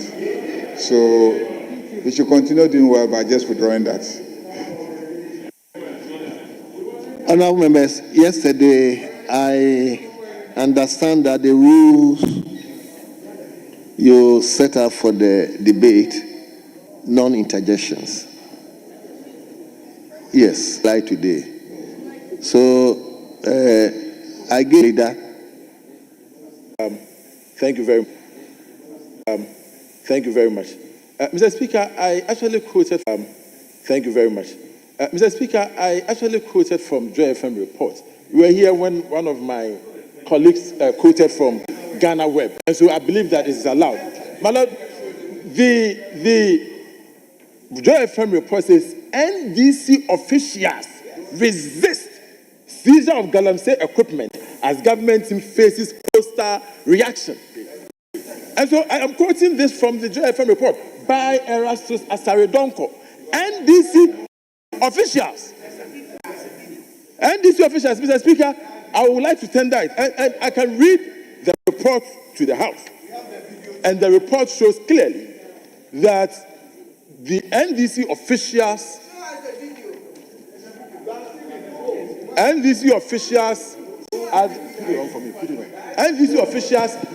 people engaging in this galamsey. I'm willing to tender this in as evidence. Mr. Speaker, again, we know the Ghana Web report, our Wind Traditional Council accuses NDC Honorable of member. ravaging Honorable member. and wind forest with galamsey. Honorable member, hold on. Yes.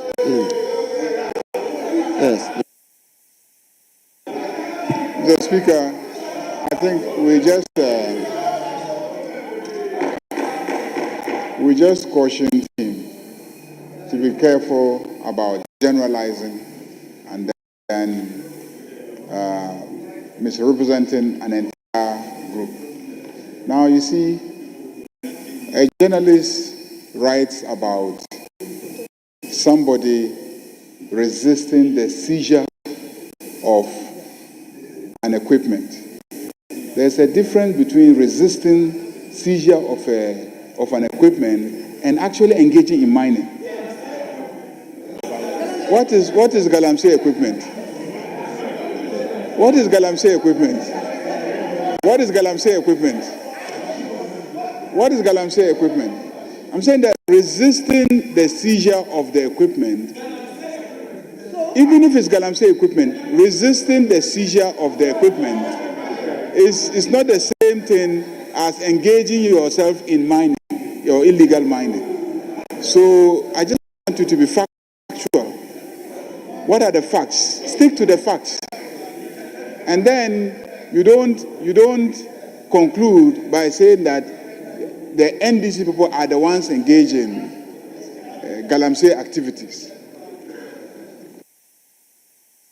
Yeah, thank you. Okay, sorry. Yes. Speaker, you earlier advised our colleague, Honorable Mutala. He's a very good friend. I heard him make a very damning comment. I wouldn't want to repeat what he said. Speaker, he should know that we are all guided by your directives. He just made a statement. We all heard it here. I don't want to repeat that. The Honorable Mutala should be guided. Speaker, you had already advised him. He should be guided accordingly. He should be guided.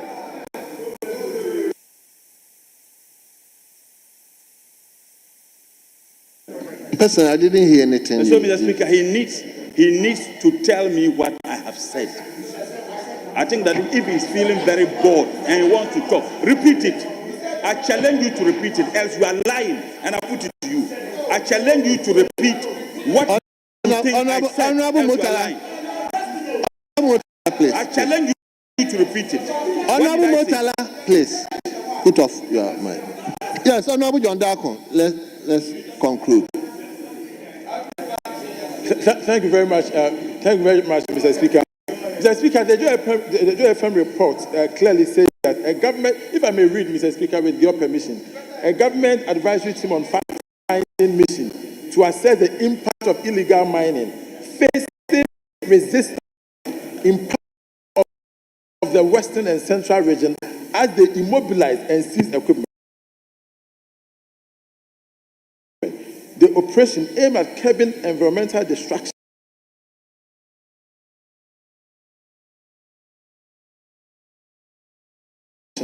sparked angry reactions from illegal miners and some officials of the governing NDC party.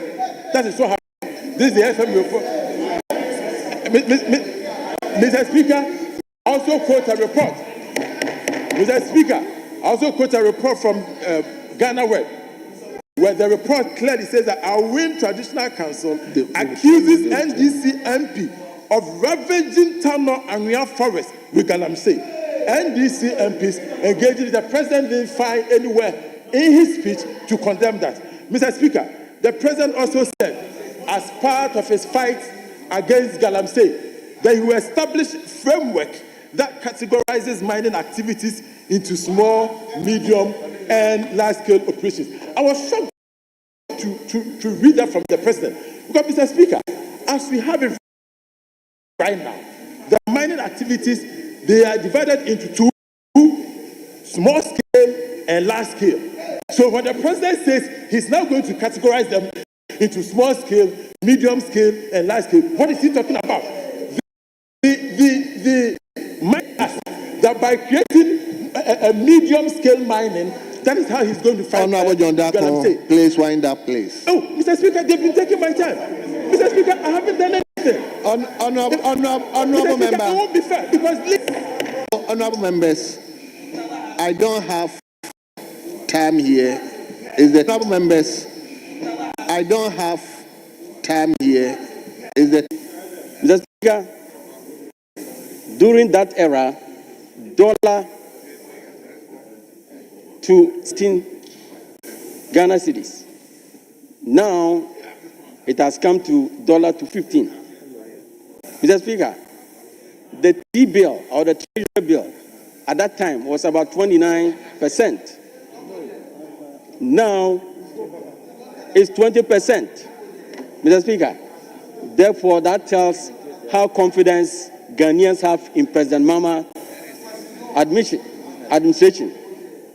Mr. Speaker, therefore we need to applaud President Mahama. President Mahama has promised that he's going to make sure he will bring more employment. Mr. Speaker, unemployment youth poses a threat to this nation. Therefore, it's important for we leaders of this country make good policies and then make sure we put more measures for us to bring more jobs to. Mr. Speaker, President Mahama has promised to make agri very attractive in this country for our youth to benefit.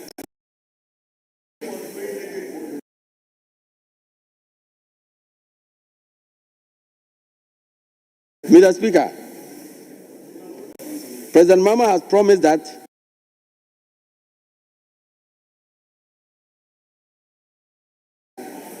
he's going to make accessible to mechanization, which will help because without mechanization, we can't do more. During President Nana Akufo-Addo's time, we heard of one village, one dime. At the end of the day, we didn't see any dime anywhere, Mr. Speaker. So this is a good promise. Mr. Speaker, President Mahama has also promised that he's going to make sure there's going to be quality seeds to be supplied to the youth so that we can plant them and get. Mr. Speaker, he has also promised that he's going to. Mr. Speaker, we're all here when fertilizers were going outside the country at the back of camels in this country. Mr. Speaker, I think this must stop. We are doing our own, we are harming ourselves. Mr. Speaker, he's also going to support going to give financial support to the farmers to enable farming attractive for the youth to come on board. Ghana is a great country. Therefore, if we're able to put more finance or give support there, it will help us and then grow the economy. Mr. Speaker is also going to make sure he provides extension officers. The Speaker is important because most farmers, they need these extension officers to support them, to educate them so that they can come out with proper farming to feed this country without hassle. The Speaker is also going to make sure we have farm centers. Mr. Speaker, in this country, there are a lot of youth who want to farm, but sometimes they find it difficult to get this land. Some go ahead or go along to rent a land before they can farm. Therefore, if every district, as President Mahama promised, able to get these farm centers to help our youth, Mr. Speaker, I think it will go a long way to bring down this unemployment issue. Mr. Speaker, let me also tackle on artisans issue. Mr. President, or His Excellency President Mahama, has also promised that he's going to support the artisans. Mr. Speaker, in this country, we know that these artisans help a lot. They do a lot in this country to grow the economy. Mr. Speaker, this artisan that we are talking about, when they have their skills or when they are very good at work, when they finish their work, they do more. They don't rely on government to get job. They are themselves self-employed. They are dependent. Therefore, Mr. Speaker, it's important for government or President Mahama to support these artisans. Mr. Speaker, these artisans, there are many. We have masons, we have tilers, we have those who do POP, we have carpenters, steel benders, electricians, and all that. So when they give financial support, when they get this financial support, and President Mahama has also promised that he's going to give them free technical and vocational training. He's going to also provide them with financial support. And this will go a long way to help them to get their jobs. And then the economy will move on. Mr. Speaker, I'm also glad to hear from the President Mahama that he's going to address teacher Dabra's issue. Mr. Speaker, the accommodation of teachers at various places is very challenging. If you come to my constituency, Seno West, there are a lot of villages or rural areas. Mr. Speaker, when you post teachers there,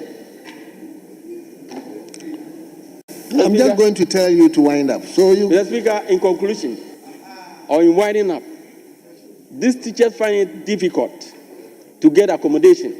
It's a very challenging area, underserved area, so that they will go there and then education will be quality for everybody, for each and everyone. Thank you, Mr. Speaker, for these few words. Thank you very much. Yes, let me listen to the leader of the House before we continue. Mr. Speaker, I want to crave your indulgence to grant leave for us to vary the order of business so that the first Deputy Speaker can lay the report itemized number 1 on the order paper addendum that has just been distributed. Well, minority leadership.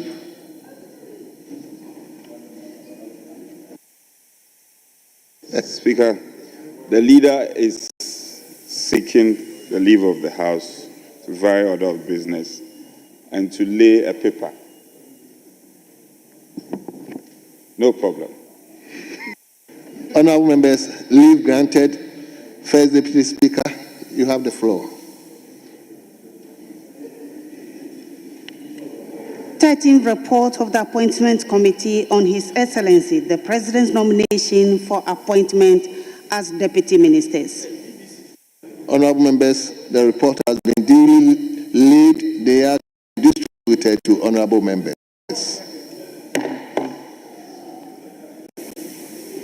Yes. Right, Honourable Speaker, with the same leave, may I move the motion for the 12th report? No, not the 12th. Should we hold on with the debate? Honourable members, Chairman of the committee, let me take one, then we take your report. Most grateful, Mr. Speaker. Speaker, with respect, the leader made an appeal to lay, and I thought we'll limit ourselves to the laying, and then we'll revert back to finish the debate, and then we could come and take the motion duly. So let's limit ourselves to the laying for now. We finished with the laying? Yes, but with respect to First Deputy, I think he wanted to move the motion. Anyway, we are left with we are left with Kwabena Ochedakon and Stephen Amoa. Speaker, with respect to you, it's not entirely true. At the conclave, we agreed. That was why we reduced the time allocated earlier from 50 minutes to 10 minutes. So the agreement at conclave was that we'll get 9 on each side to speak. Honorable, my colleague will bear me out. That was the agreement. So it cannot be 2. There are more than 2. 9, it was 9. Well, we can add on. We have 9 there, but we can add on. So we still have more to do. So, leadership, are we to continue the debate?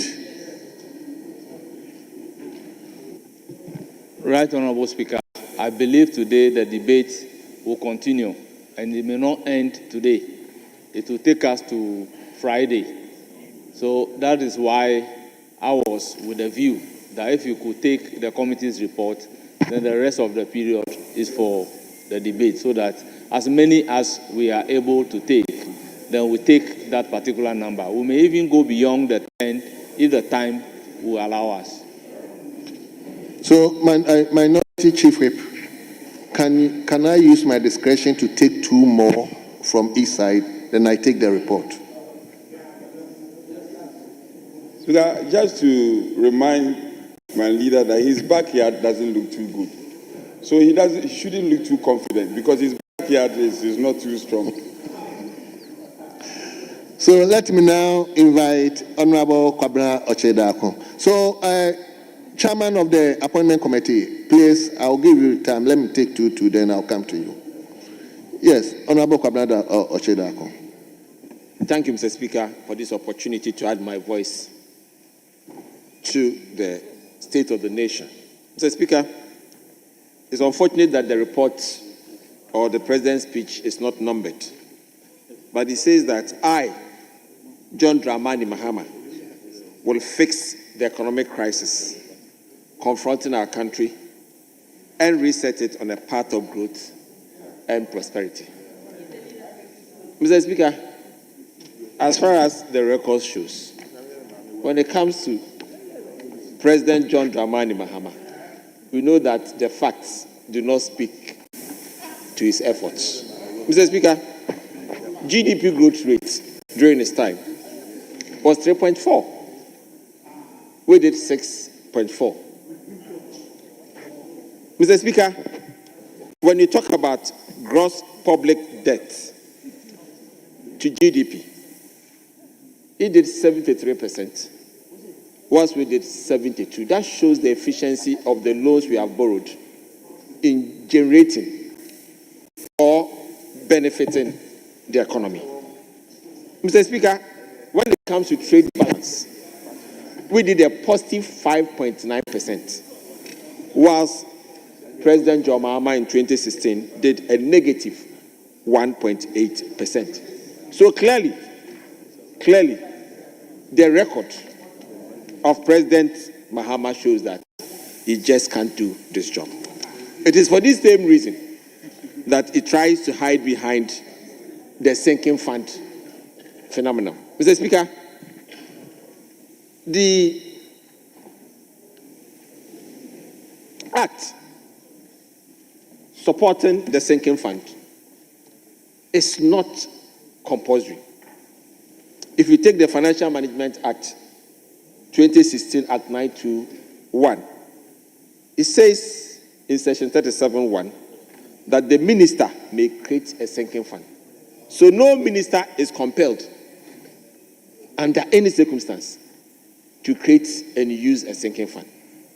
And therefore, the use of the accounts mean 2 to provide for the payment of buffers during the Nanado's regime was in the right order.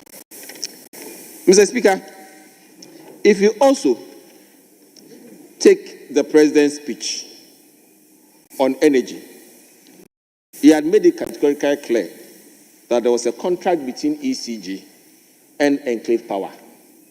Mr. Speaker, there is no contract as such.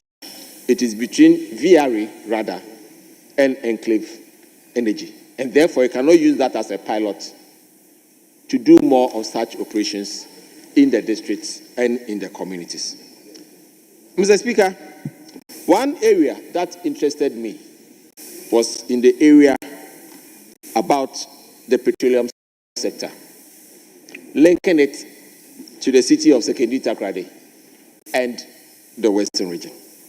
And Mr. Speaker, this is what the president said, and I quote, Ghana's petroleum sector has witnessed a precipitous decline, with crude oil production shrinking by more than 32%.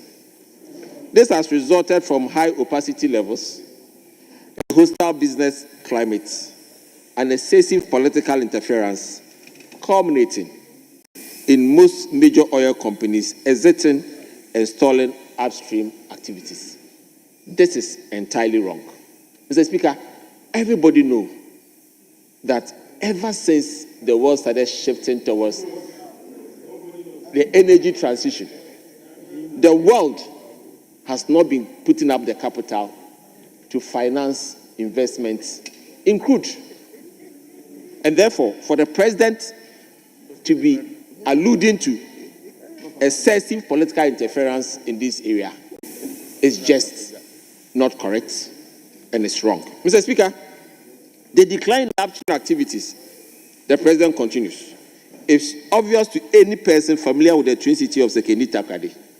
Just under a decade ago, the Twin City were the bustling epicenter of fabrication, logistics, service activities associated with the upstream oil and gas sector.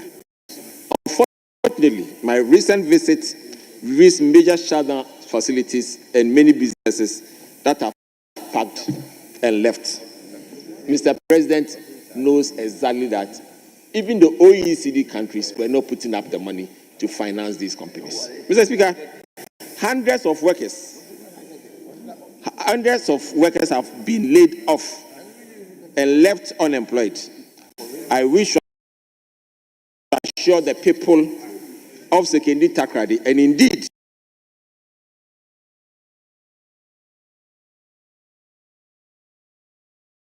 the whole Western region back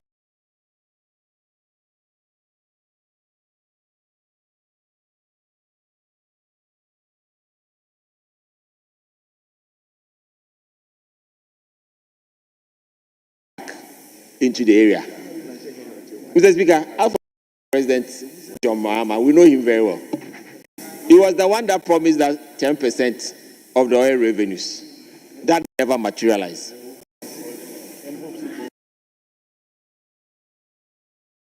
He promised Hope City. It never materialized. Clearly, Mr. Speaker,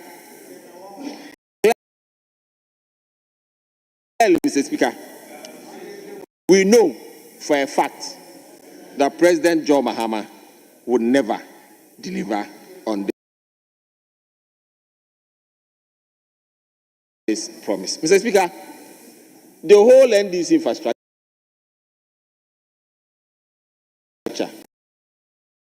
under them, the Black Star Line, that created a lot of unemployment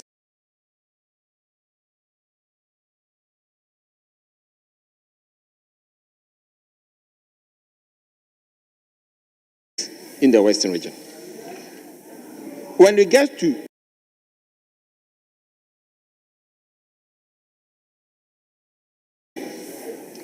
the issue of state capture in Western region,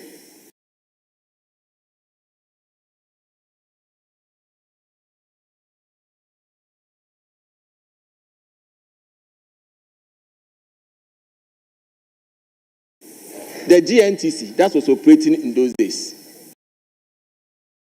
was captured by cronies and friends of the NDC.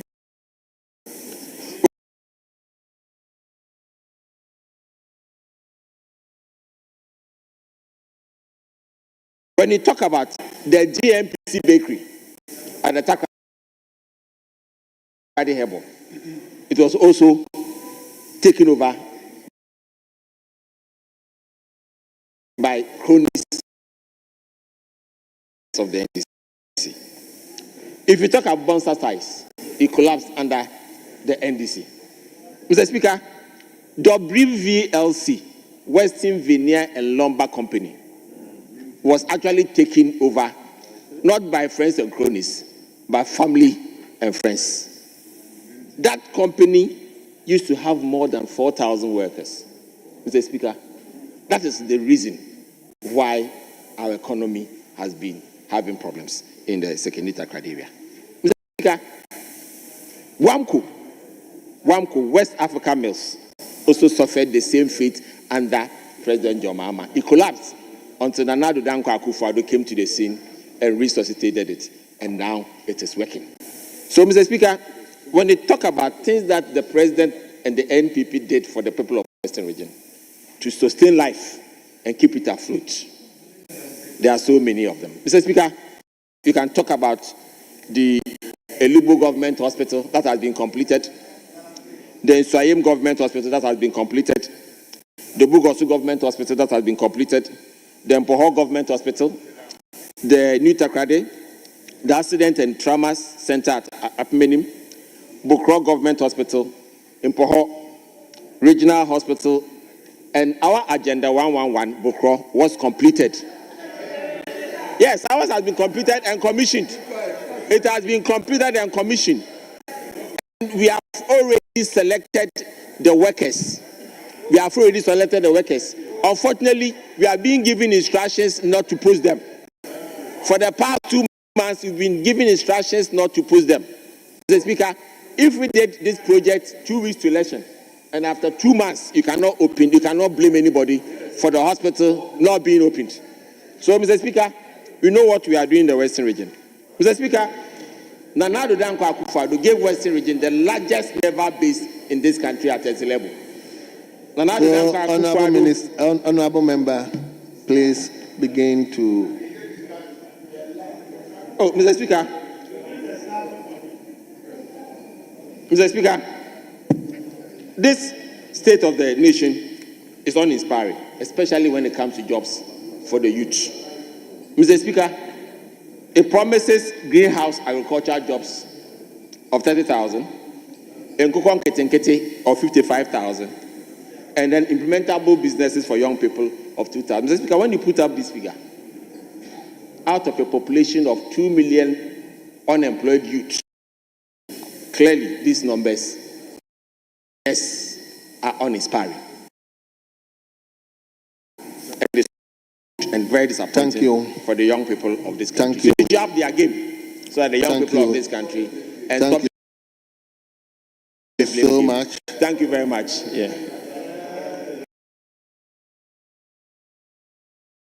Let's now listen to Honorable Haji Aladi.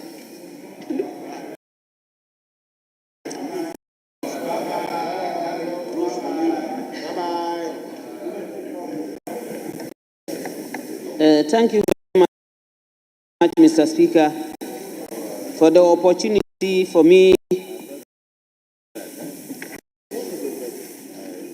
to add my voice to the message on the state of the nation given by His Excellency John Dramani Mahama.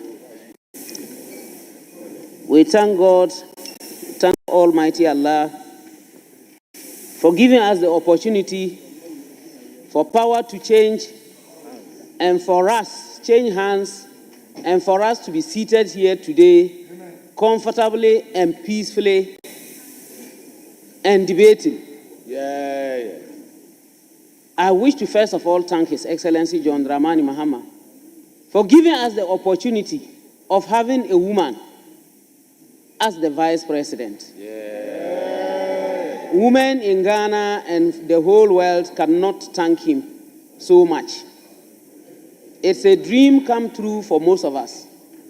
We couldn't have thought of it coming sooner than this. We hope and pray that many others would follow suit, not only in Ghana, but other countries. Mr. Speaker, in the presentation of the State of the Nation, His Excellency John Dramani Mahama stated that the country was at slippery slopes. In fact, it was actually very, very sloppy and slippery. And we thank God. I like that.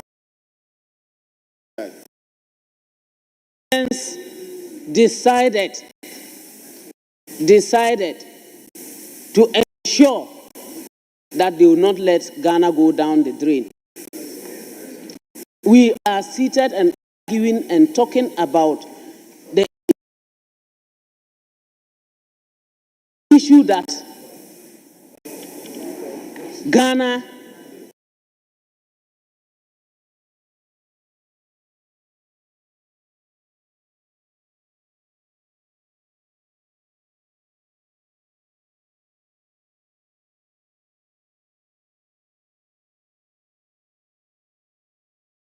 was on good footing before the General's administration left office.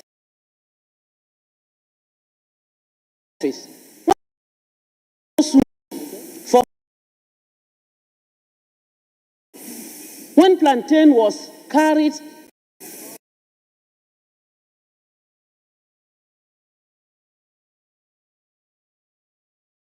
and brought to the ministries for sale, when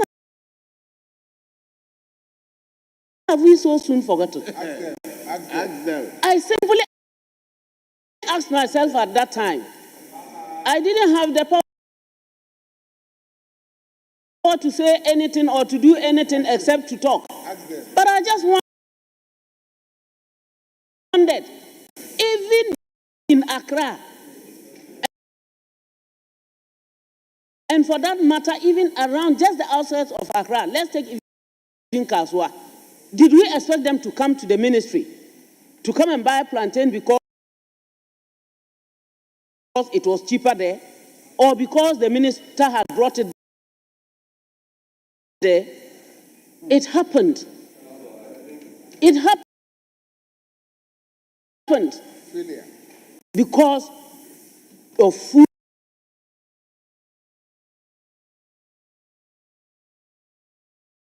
shortage. People couldn't get food on the table, sometimes not even for one meal, not to talk of 2 or 3. Today we are being told it was rosy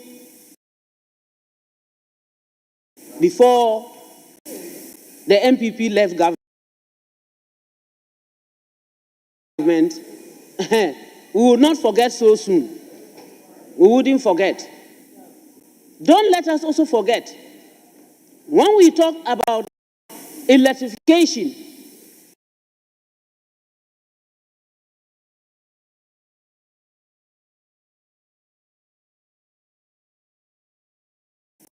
the simple thing I always remember, and unfortunately my brother, whom I'll be referring to, is not here. We say Dumso, and that day people wanted to use it to say it was not His Excellency John Dramani Mahama that brought Dumso to an end. We so soon forgotten about the lives of that, to the extent that our brother, when he was compelled to come out and say something to the nation, said that this was not called Dumso, but it was called what? Dumsiesie. Today we are saying that we never had issues. Look, we are for the people, all of us, whether you are NDC or MPP. We are for the people, and we must talk it as it is. So we shouldn't forget about these things. We were in this country, in this chamber, when, for God's sake, the army was able to come into parliament and to come into this chamber, as if Ghana was at war with another country. We legislators who are here, legislators, we have no problem except pen, paper, writing and thinking and talking. We had the army coming in here. And yet, when we took power, 7th January, and we gathered here Nobody saw even an army officer, one single army officer around the premises of Parliament. Not to talk of them coming inside our chamber. Up until now, we haven't heard anything about that incident. Peaceful. Very, very, very peaceful. All went well.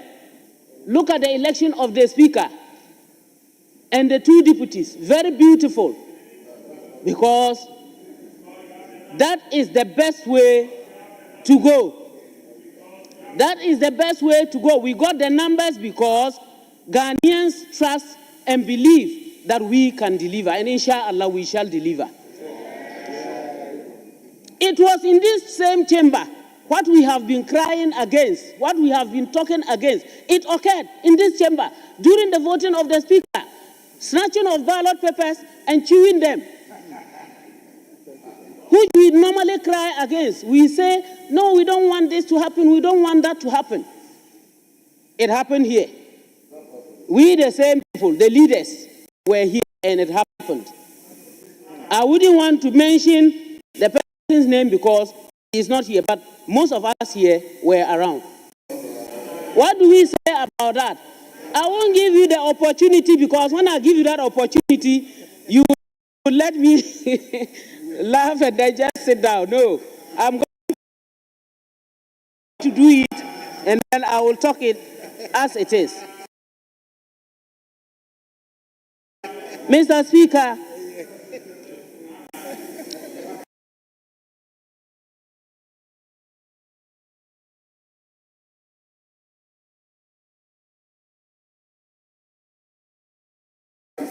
school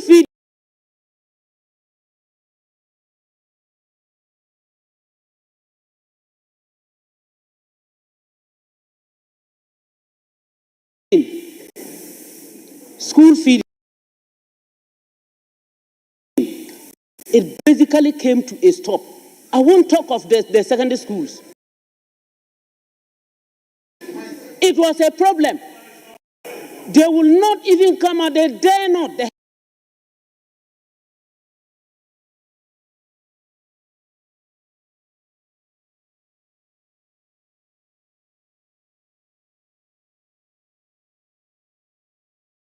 headmasters dare not come out to say it. Because if they did, they will be transferred. Today, everyone in Ghana has the peace of mind to talk and to say it as it is. Our school children immediately started, the students immediately started, there was food carried in no time. To them, food stuff was carried to those schools. And they had food on their tables. They ate food, beautiful, very nice, very nutritious. With eggs. What are we looking for in governance more than what is happening currently? His Excellency John Dramani Mahama is out here to work and to ensure that the work is being done. And he has already started it. Immediately, the president of the US, Donald Trump, came out with the issue of US aid not coming again. He gave an instruction outright. He didn't wait. He instructed the Minister for Finance to make sure that he makes room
to cater for that aspect.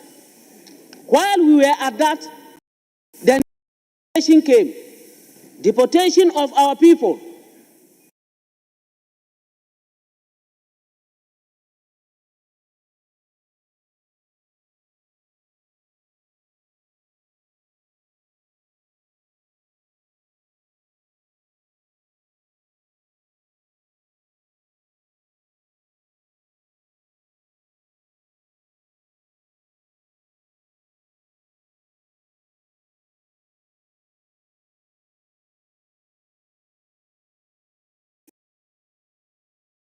And before we could say Jack,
Honorable Ablakwa was able to give us the numbers there and told us he had already done the groundwork for them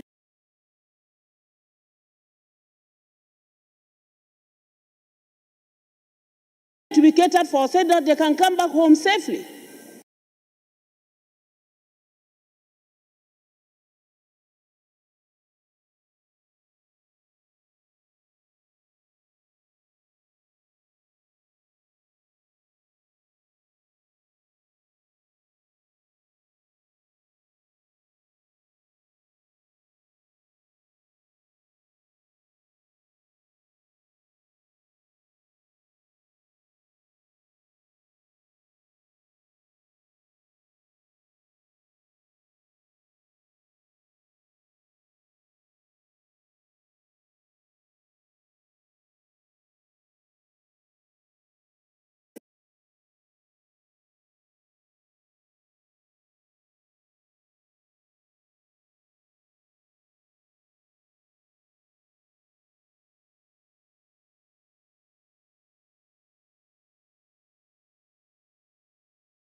This is how we want it.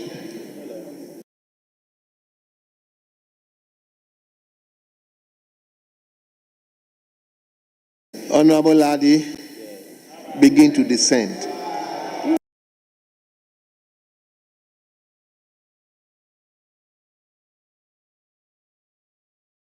Why? I'm saying begin to descend for landing.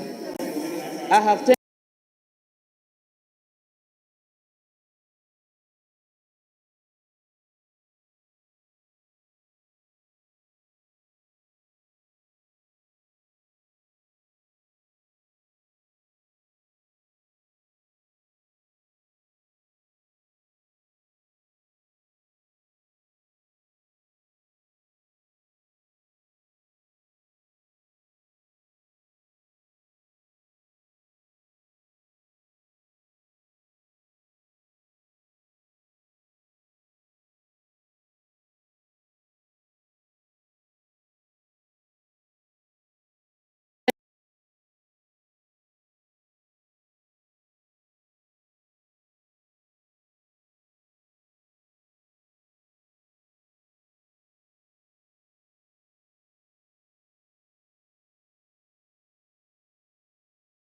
minutes, Mr.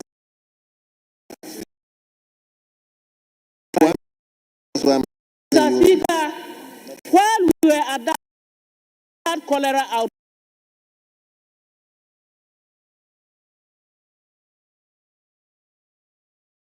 outbreak, we saw all of us, including the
Minister of Health,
round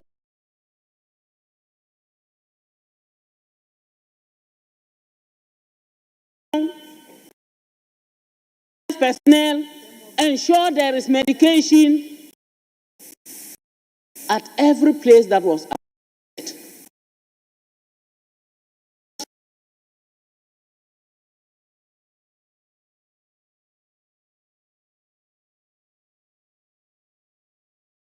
To the Almighty Allah, I believe that that problem is more or less being solved.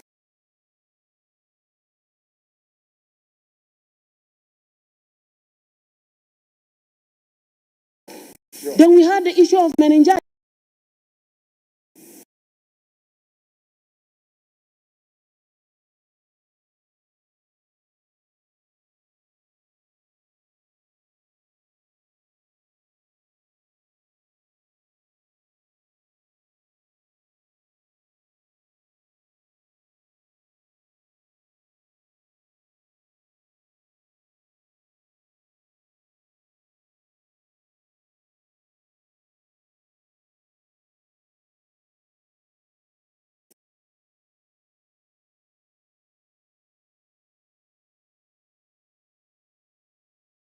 And because the president knows the prediction, most of our people, especially in the villages,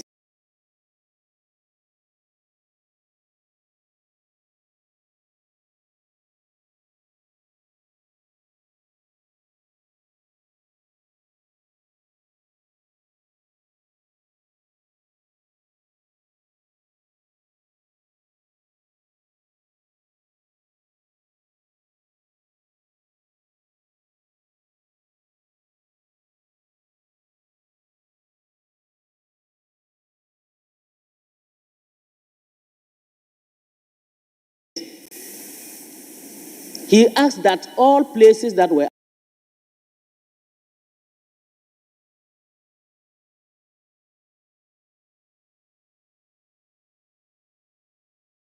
affected, treatment